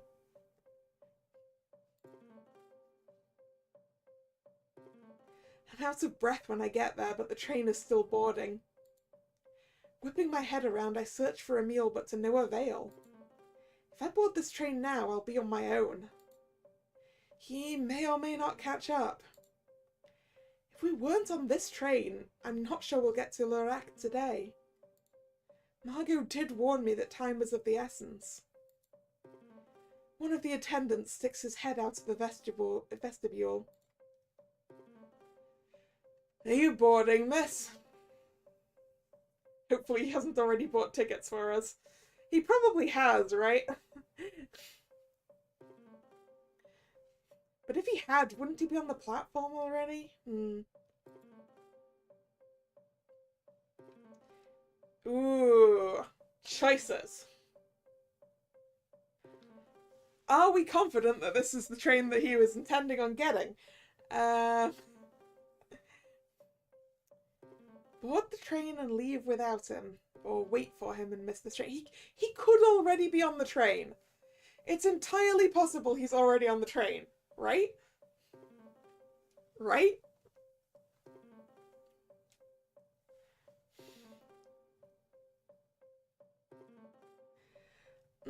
Also, he's the one who's got our papers, right? But do we need the fake papers to get into Switzerland, or do we only need them to get into Germany?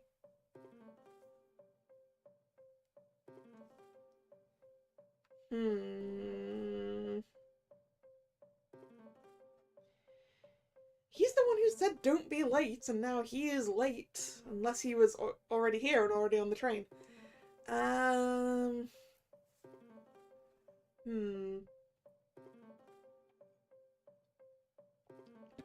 don't want to miss the train. If he's not already here, then screw him, I guess. The train whistle shrieks. I grit my teeth. This is it. I have to go now. Yes, I'm coming. As the words leave my lips, I see the driving rods start to shift. The train starts groaning forward. Hurry! He holds out his hand to me. I haul my luggage forward for him to catch, walking alongside the train to keep pace. Grabbing my wrist, he whips me up into the doorway. Ah, merci beaucoup, monsieur. He tips his hat at me before scooping up my bags and leading me into the train car. I make myself comfortable in a vacant seat, letting the attendant stow my luggage overhead. My stomach flutters wildly. I try to gather my thoughts as I settle in, removing my hat and gloves. This is crazy. I shouldn't be doing this alone. But what other choice did I have? Emil never showed. In a strange way, I did get my wish. I have to wonder if that's a good thing, though. I hug myself and rest my head against the window to steady my nerves. I'm no stranger to travel, but it has mostly been chaperoned. The kind of trips that would be deemed proper for a young lady. This is entirely different. There is no safety net. The prospect of crossing the border on my own and under false pretenses is daunting, to say the least. And that's the easy part. Getting back to Switzerland with Denham in tow will be harder. I just have to hope that Emil catches up later. If he wants to, that is. For all I know, he may have quit spy work after meeting me last night. Gazing out of the window, I barely take in the city passing by. Instead, I'm picturing the task ahead of me and coming up blank. What should I expect? I feel like I'm walking down a dark hallway, knowing only that I need to reach the end of it. As the train pushes away from the city, the buildings begin to melt into farms. The land starts growing greener. One could almost forget there is a war being waged just east of here. After a while, the initial anxieties I felt subside, leaving boredom in their wake. The rhythm of the train rocks me back and forth, and my eyelids begin to grow heavy.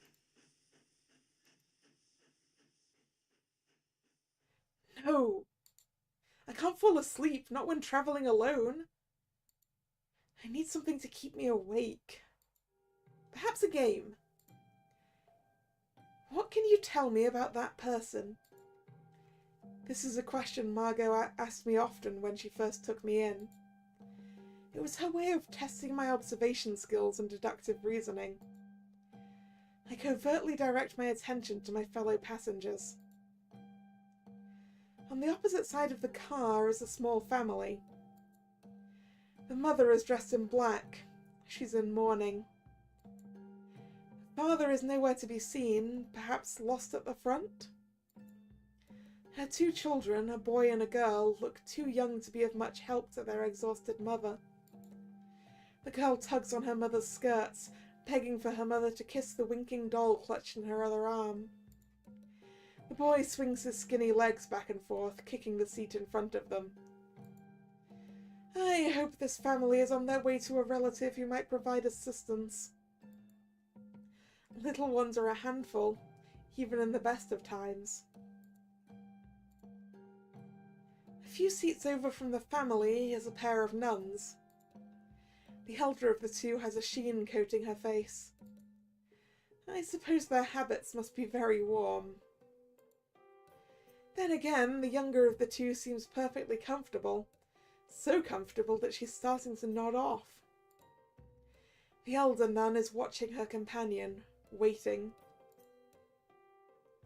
As the younger finally gives in to the call of sleep, the elder lifts a shaking hand into her robes and pulls out a flask.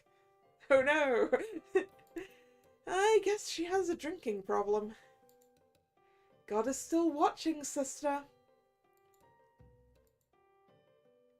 My eyes then come to rest on the man sitting across the aisle from me.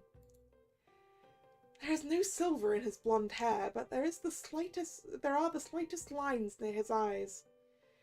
He's in his early 30s, I'd wager.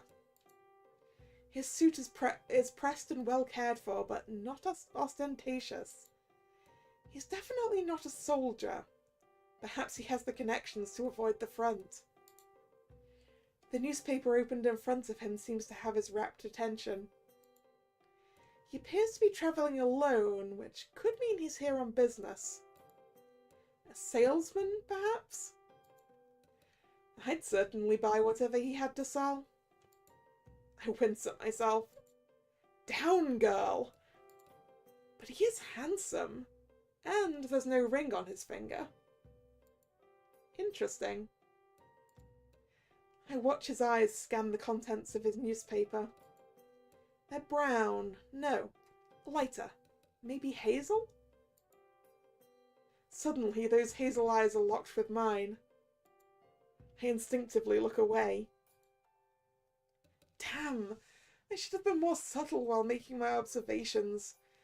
Margot would be clicking her tongue at me in disapproval right now if she were here. I give the man a darting glance to see if he has returned his attention to his paper. Our eyes meet again. Shoot. Well, now it's awkward if I don't acknowledge it. I offer a small, somewhat apologetic smile. He responds with a friendly wave. Having satisfied the social contract, he returns to his reading and I to my thoughts. Unfortunately, my thoughts keep turning back to him. I have an urge to steal another glimpse. When I ultimately give in, I'm startled to find him already watching me, his paper abandoned and folded in his lap. Heat blossoms on my cheeks, prompting him to smile. It's a nice smile, too. The kind that draws people in. We hold each other's gaze for a moment. Now that we've made contact, neither of us seems sure of what to do. After a beat, he seems to find his way again, giving a meaningful look towards the other passengers as if to say, "Did you see that?" He is directing my attention to the nuns. I nod my head enthusiastically, motioning my hands in the sign of the cross, then tip my hand like a bottle to my lips.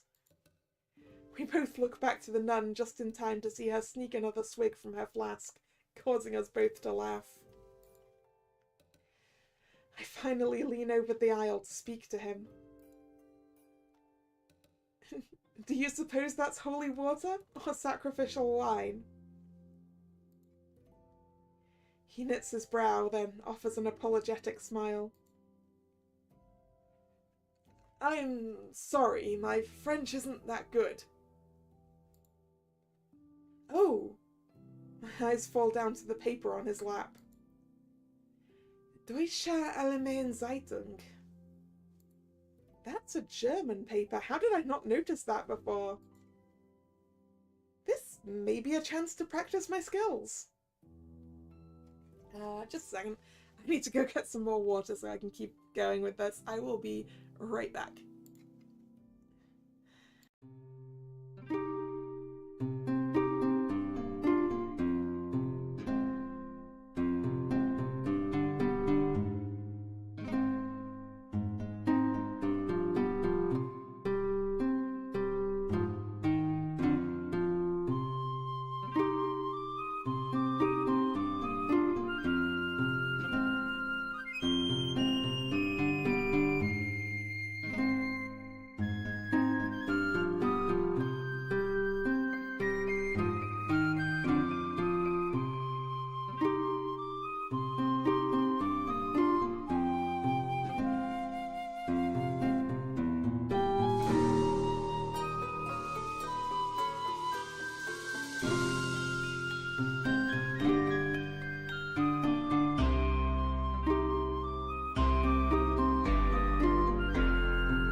And I'm back.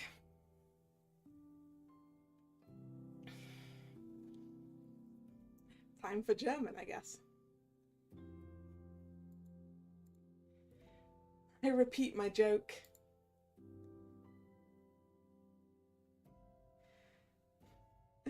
But not with a translation, but I guess we already know what it was. Is it holy water or sacrificial wine?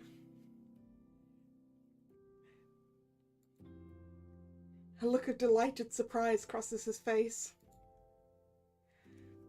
I'd say both, but it doesn't look like she'll be performing any miracles today. His response makes me chuckle. How lucky am I that you speak German? I modestly look down, almost by a reflex, before looking back at him through my lashes. He shifts his body to face the aisle, opening himself to the conversation. How lucky am I to meet someone to practice my German with?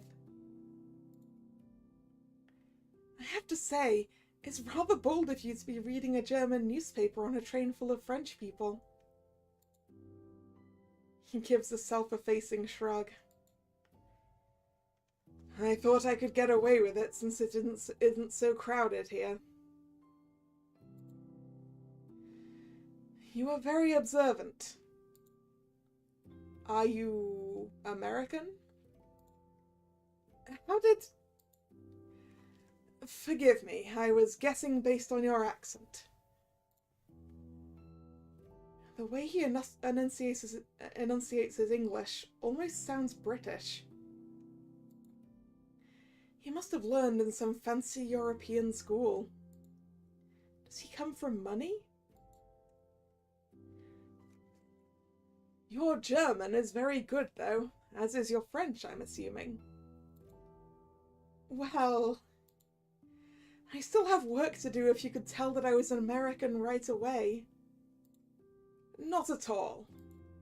3 languages is very impressive for one person. Yeah, it is.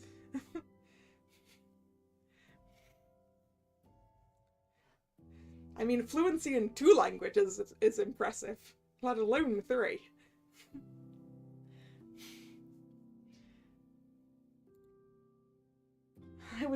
It was the only way my parents would agree to finishing school in Europe. They wouldn't say yes unless I could ask them in at least 2 other languages. I know a bit more than just French and German, but no need to bring that up. I don't want to seem braggadocious, even though I feel like he'd praise me for it. My knack for languages is a large part of why Margot took me on in the first place. I can't wait to tell her how I got to use my German without even leaving France. So, are you here for school? Not anymore. I fell in love with Paris and decided to stay after graduating. Nothing expands one's horizons quite like travel. Yeah, and it's good to do it while you have the time, even if you have to do it alone. Yes. A slight knot forms in my stomach. A young woman travelling alone through a war-torn continent looks foolish. Not that it's my fault. You Americans are so wie sagt man? I study his face as he searches for the word. Ridiculous? Reckless? Foolhardy? Intrepid. He beams at me. You are like Nellie Bly. Who is that? An American investigative journalist famed for taking a trip around the world in a record-breaking 72 days. That's a flattering assumption. The truth is, my travel companion abandoned me. It must have been quite the emergency to keep them away from someone like you. I'll gladly take their place, if you'll have me. This could be a pleasant distraction from my anxieties. After all, it's not a short train ride. That would be wonderful.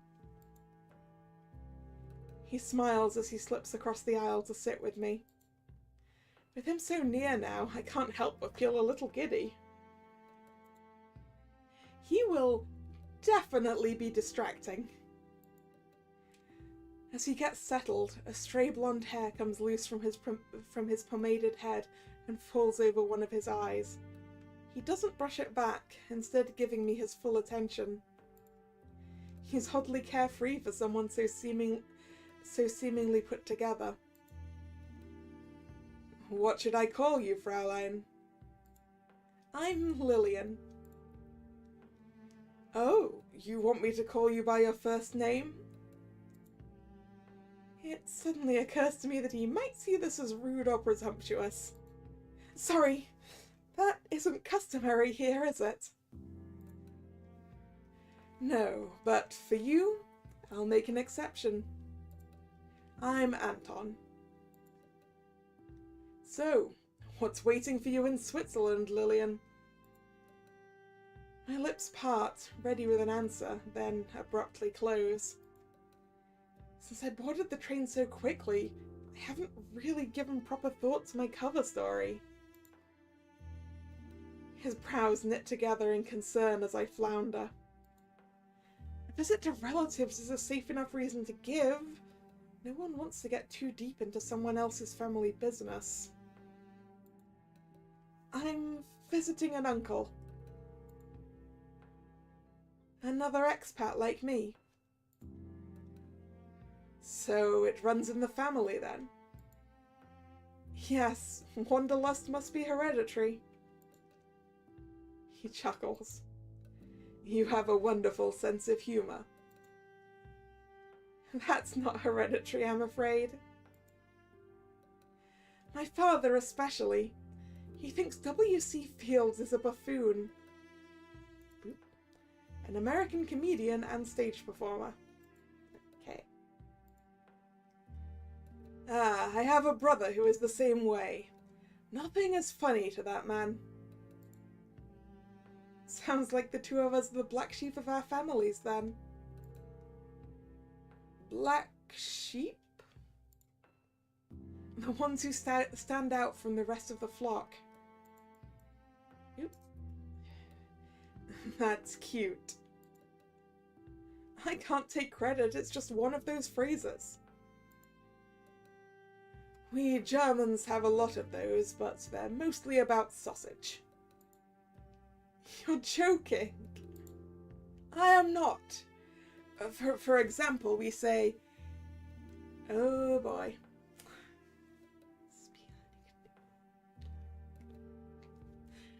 Spiel nicht no. Spiel nicht beleidigt Leberwurst. Don't play the sulking liverwurst? Yeah, don't pout, more or less. Es ist mir Wurst. That's my sausage? You use that to mean something doesn't really matter. Then there is alles hat ein End, nur die Wurst has zwei. Everything has an end, but a sausage has two. Isn't that? Everything has an end, only a sausage has two. You see? I could go on, but I'm sure you don't want to talk about sausages for the rest of the trip. Oh, I don't know. Sausages can be quite diverting. Oh, indeed? We try our best to hold a straight face, but we end up giggling together like a pair of schoolmates nonetheless. I clear my throat and sit up straight. Okay, I've gotten the dirty jokes out of the way. We have to have an adult conversation now. Yeah, you're right. We're just flirting, you've watched.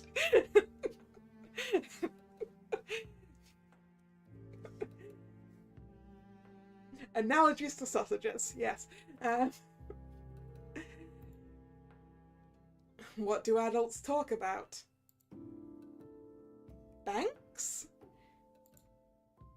He makes a face. The weather? Mein Gott, adults are boring. Maybe we are better off talking about sausages. Well, I'll ask you a question then. Before, you said you could tell I was American by my accent. Have you met many Americans? A few, through business. I had some dealings with a man from New York City. The way he described it made it sound incredible. I'd really love to visit someday. You're not from New York, are you? No, San Francisco. It's on the West Coast. What is it like there? I tell him all about growing up in San Francisco. Most of my memories are of the city under construction after the earthquake and fire of 1906. As disastrous as it was for the city, my family was relatively unscathed, and by the time I left for Europe, most of the city had been rebuilt. It makes for good storytelling, particularly since my audience has never experienced a quake. I start reminiscing about all of the other unique things about my hometown. The cable cars, the Chinese market, the rolling hills.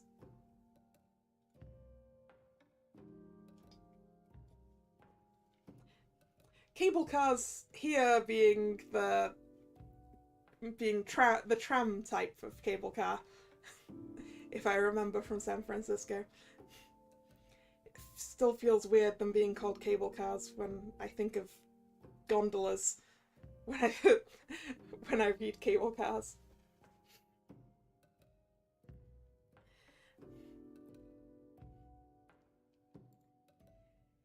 He particularly liked the story of my friends and I using a crate on wheels to skate down said hills, nearly crashing into an apple cart in the process. He calls me Draufgänger, which I take to mean daredevil after his explanation of me being absolutely fearless. He's quick to compliment me and expressive as I tell him my stories. An avid listener. An hour or two passes like this, him following along, asking more questions about my life, offering the occasional joke and volleying with me. It's pleasant. I see him check his pocket watch. We're a little over halfway there, I think. I'm feeling a little parched. How about you? What are cable cars in America? Like a tram. Although I guess it's on a cable, so... I guess...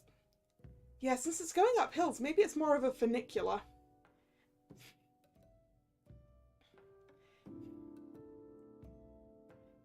The cable is at street level anyway. Well, slightly below street level.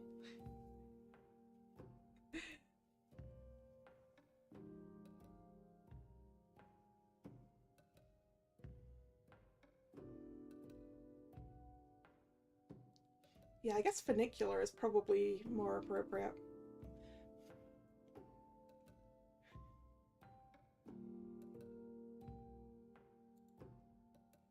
A coffee or tea would be lovely. If you're up for a little adventure, we could seek out the dining car.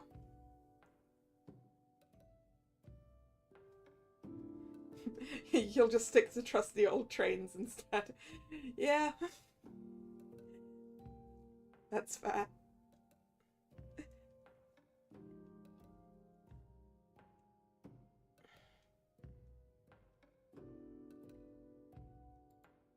Lead the way, mein Herr. As he takes me through the train cars, he keeps glancing back at me and then smiling to himself. I find myself doing the same. In fact, my cheeks are sore from all the grinning. I've talked to plenty of men before, but never without an aim. This is different. It feels as though we could be friends. After all, we have no shortage of conversation. It's a shame I'll have to leave him behind when we reach Basel. I feel like I could go on forever like this. When we reach the dining car, we take a seat for two and Anton orders us coffee. His French is actually not so bad as he claims. Seems he's modest. I stir the sugar into my coffee, then offer a cube to him. He takes 3. Sweet tooth, huh? I will say, I'm liking the reflection in the window. Feels very accurate for train window. The sort of vague reflection. Quite the sweet tooth you have there. Too few things in life are sweet. Present company accepted, of course. You must take sweetness where you can find it. That's a lot of philosophy to put into a cup of coffee. But I can't disagree. The best thing is to just take a piece of chocolate and stir it right into the coffee. What? Stimmt, ja, you should really try it, especially once you get to Switzerland. Swiss chocolate is to die for. The Swiss do make very good chocolate. as of course do the Belgians.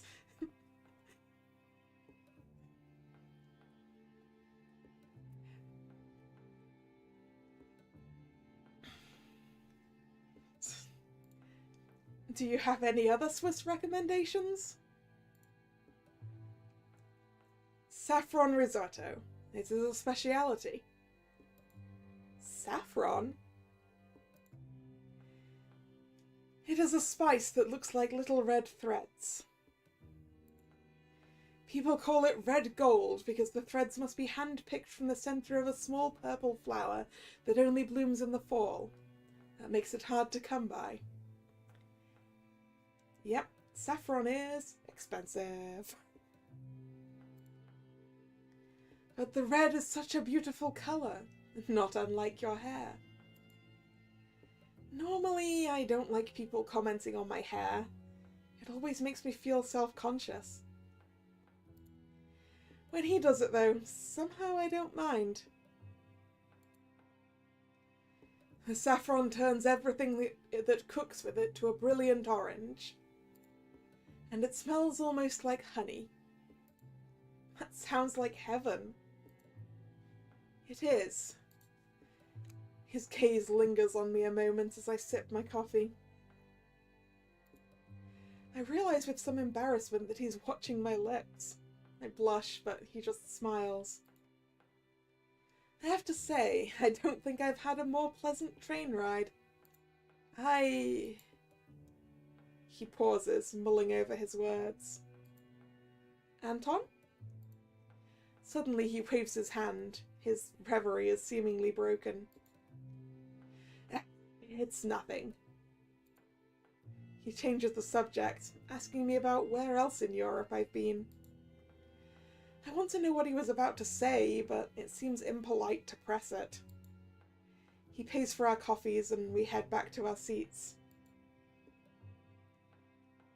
I catch myself smiling as we happen upon each way in which our opinions match. There's something so easy about Anton, almost familiar. Not in the sense that we've met before, I wouldn't forget a man like this, but in the sense that he wouldn't seem out of place if I met him anywhere in my life. So much of the propaganda I've seen demonizes Germans, makes them seem alien. No doubt there have been brutal acts committed in this war. Away from the battlefield, though, the German people are probably not so very different. As I'm carried away by this line of thought, we fall into a comfortable silence. Anton catches me giving him a considered look. I'd give anything to know what you're thinking right now. Anything? Within reason. I grin, but my eye is drawn to the rushing scenery out the window. I was wondering what you're like, outside of this train.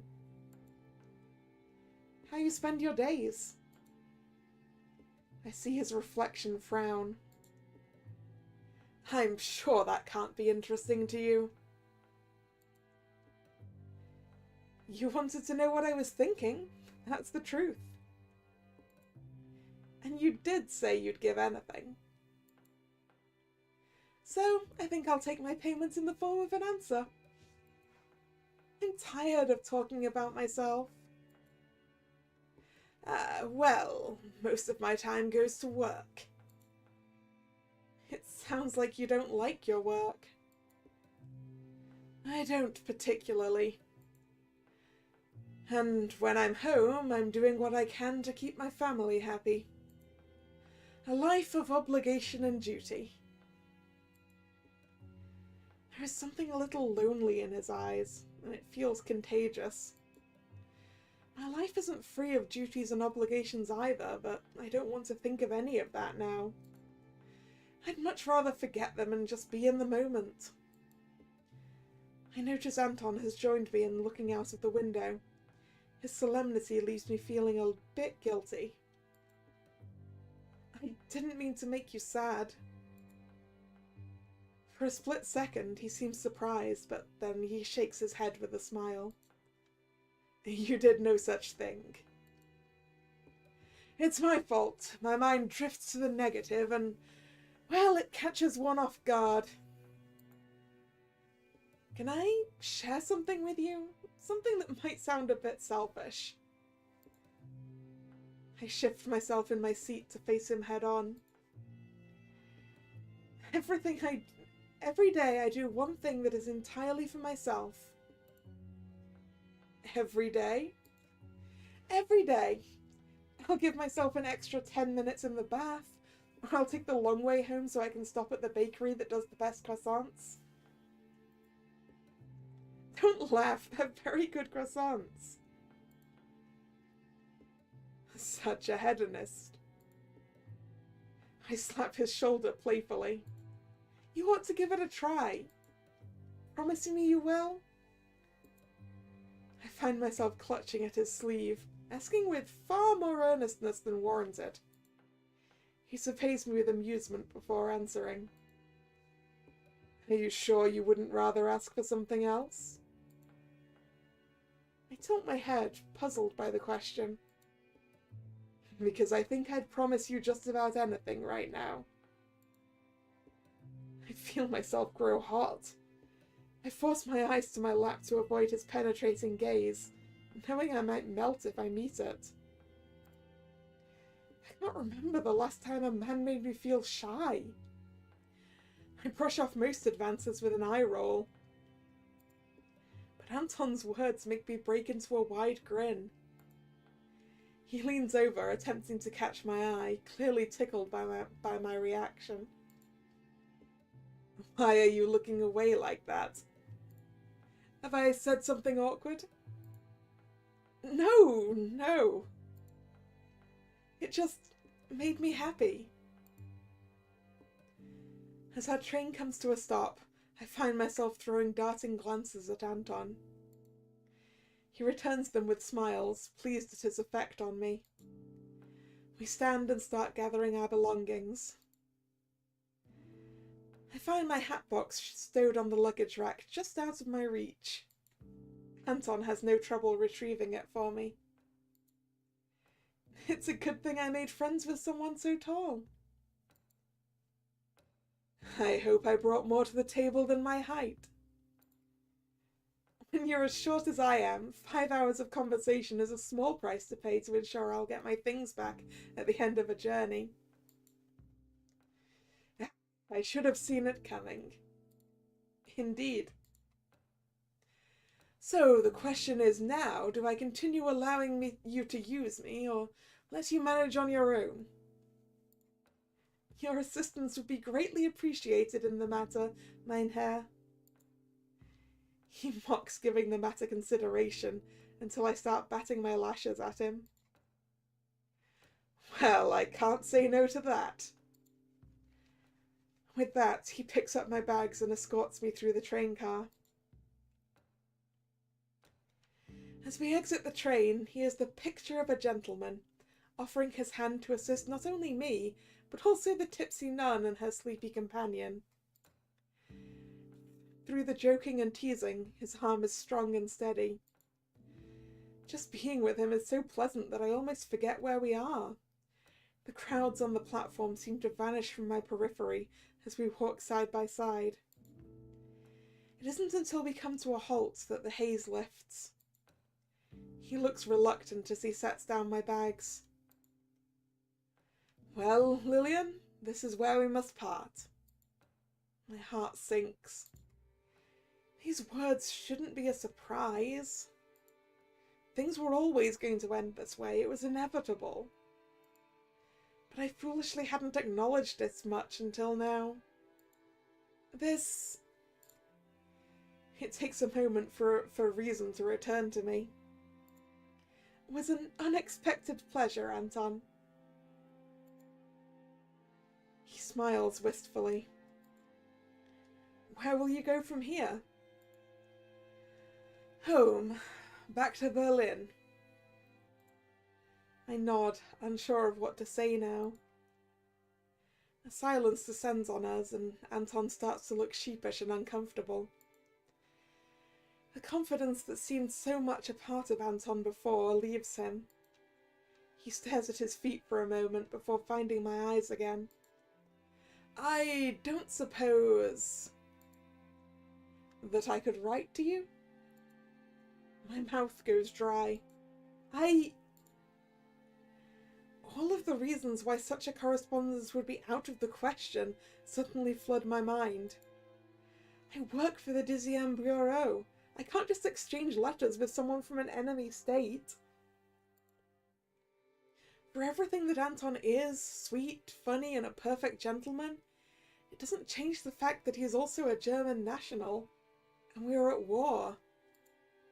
As much as I don't want to, we have to part ways now. Continuing our acquaintance is out of the question. I fumble for a gentle way to put him off.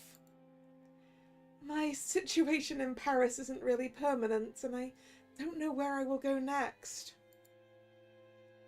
He looks the way I feel, crestfallen.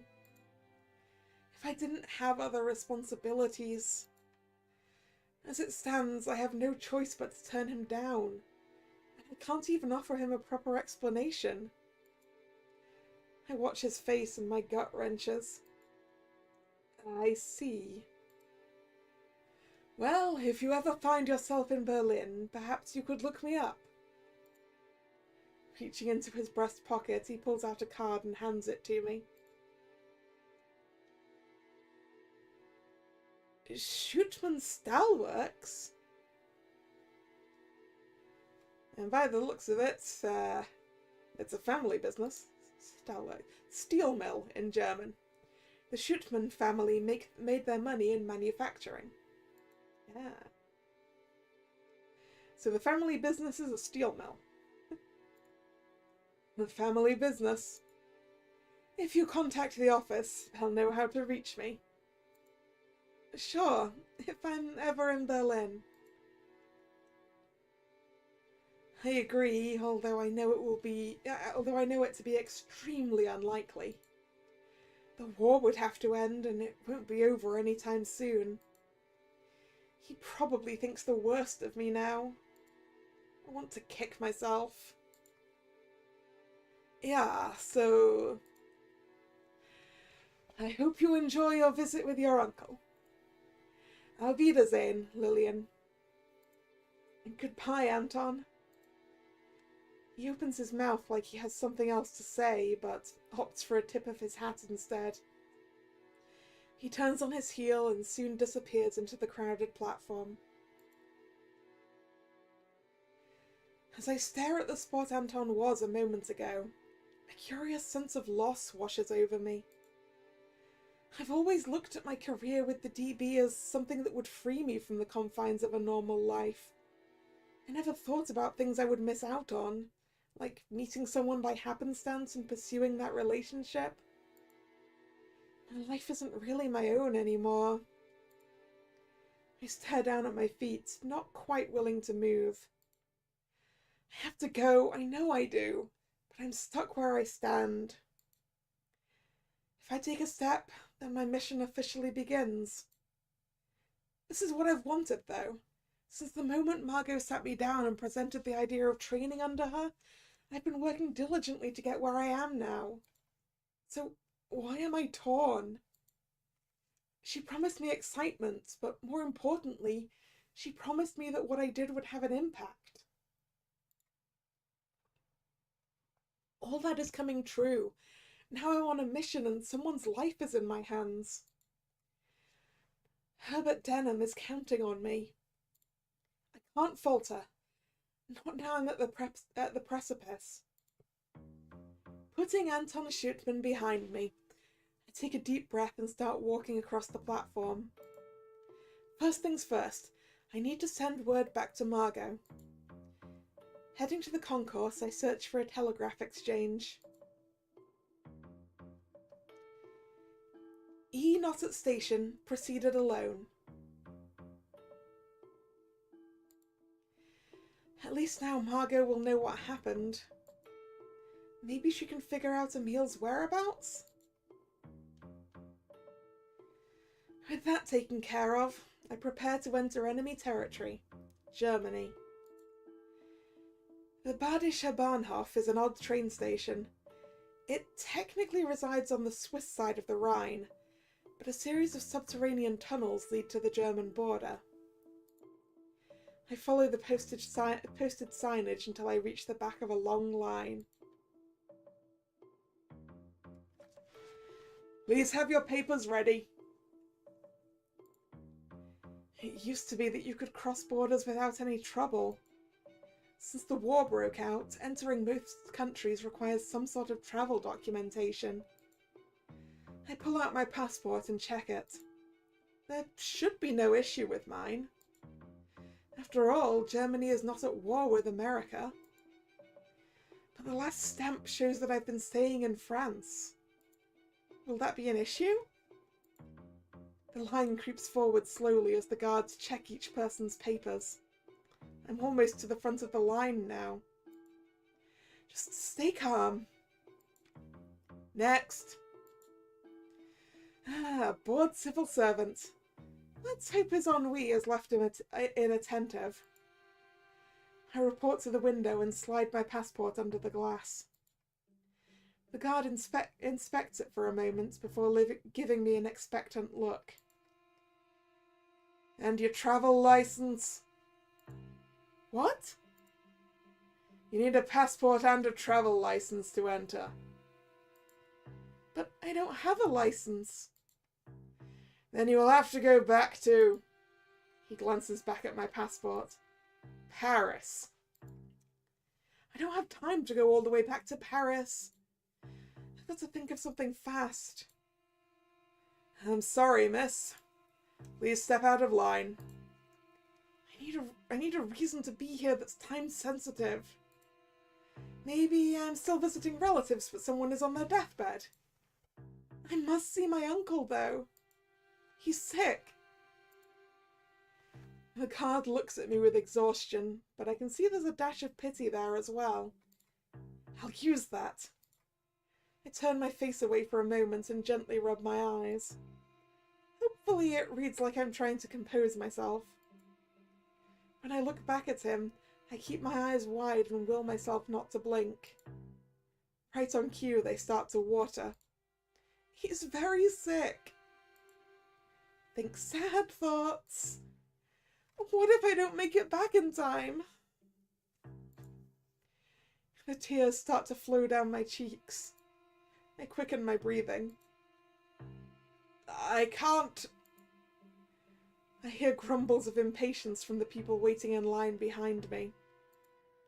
The guard looks deeply uncomfortable. Either he will let me through to avoid a scene, or he'll have to get someone to escort me away. As I'm gearing up for my next push, I feel a hand on my back. What's wrong?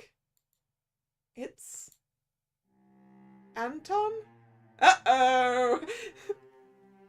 But equally, how did you not realize that he'd be going the same way? You're trying to go into Germany. He's trying to go into Germany. I can't let her through without a license. He turns from the guard back to me. The warmth I remembered him for is completely absent now. His bronze eyes bore down at me, scrutinizing. I start to move my mouth, but words refuse to come. I had told him that my uncle was in Switzerland. A dumb mistake. Will he call me out on it here? His expression lacks any indication of what he's about to do next. I level my gaze, imploring him silently. Surely an exception can be made. Is he helping me? He steps between me and the window. I'm grateful for the shield his back provides, as it gives me a moment to recompose myself. Just this once. I see him pull something from his jacket and slide it under the glass. I try to peer over his shoulder to catch a glimpse, but I'm not quite tall enough. Is he bribing the border guard for us? The guard looks over whatever was just handed to him and pales. She is an American. She doesn't know any better. I'll vouch for her. Yes, sir. Okay, I don't think that was a bribe. Wait, what just happened? The card slides everything back under the glass to my rescuer. As he turns back to me, I see my passport on top of the stack. Alright, please proceed. What kind of person has that much sway? Who exactly is Anton? Yeah, 'cause I'm not sure he works at a steel mill now. He places his hand on my lower back and guides me through the turnstile. The crowds on the German side of the station are thinner and full of armed soldiers. Fortunately, they pay us no mind as we hasten down the corridor. His hand is still fixed firmly on my back, urging me along. We stop in front of the public telephones, none of which are currently in use. Seemingly satisfied that we are far enough away from the checkpoint, he unfolds my passport. Lillian Tellera Sinclair. I look up at him expectantly. Isn't he going to give me my passport back? Why is he reading it? Just as I open my mouth to ask, he fixes me with a look. Not the soft honeyed gaze he gave me before, but a hard, stony one. It makes my blood run cold. I didn't think we'd be seeing each other again. Nor I. At least not so soon, right? I offer a sheepish smile, but he doesn't return it. The man inspecting my passport now is completely different from the one who sipped coffee with me in the dining car just hours ago. I wouldn't have thought that the same man would treat me so coldly now. Suspicion has transformed him. But he did still help me, I think. Though I'm not sure how he managed to do it. I attempt to re-engage him with a tentative question. Anton, how were you able to get me past that guard? Anton doesn't look up. He seems to be checking every line. Nevertheless, he answers, albeit brusquely. I bribed him. Security in this country is a joke. Lillian, what are you doing here? There is a faint tinge of exasperation to his voice, as if he's inconvenienced in some way. Like I told you before, I'm visiting my uncle. Yes, in Switzerland. But here you are in Germany. My pulse begins to quicken. Why the hell did I ever make up that story? He was supposed to meet me at the station, but I couldn't find him. Luckily, he left word with the station master that I am to meet him in Lorac. He narrows his eyes, but says nothing. He took ill very suddenly. I'm told there is a very good doctor here who can treat him. It must be a serious illness to put you in such a state. He's family, of course I'm upset. With each prodding question, I spit out another lie. A panic begins to surge inside me. That, combined with the betrayal I feel, might be enough to make me crumble. How long can I keep this up? I mean, technically, we are going to Lorac to retrieve an American. So maybe playing the uncle card will work. Oop. Thank you for playing the demo version of Love and Country. Would you like to go back and make another choice? Not right now, because that will definitely take me far over streaming time. So we will stick with that. So yeah, thank you very much for watching. If you like the look of Love and Country, there are links in the description box where you can go check it out and obtain it for yourself, because I believe the full game is out. Um, there's also a link in the description box to the whole Fall, Fall in Love festival. Um, in case you want to go look at what else is there. Interesting, the game asks if you want to go and look at the other routes, right? So I guess that's the route split point. I guess if you wait for Emil, you get a later train with him, and don't meet Anton. Um, yeah, where was I? Oh yeah.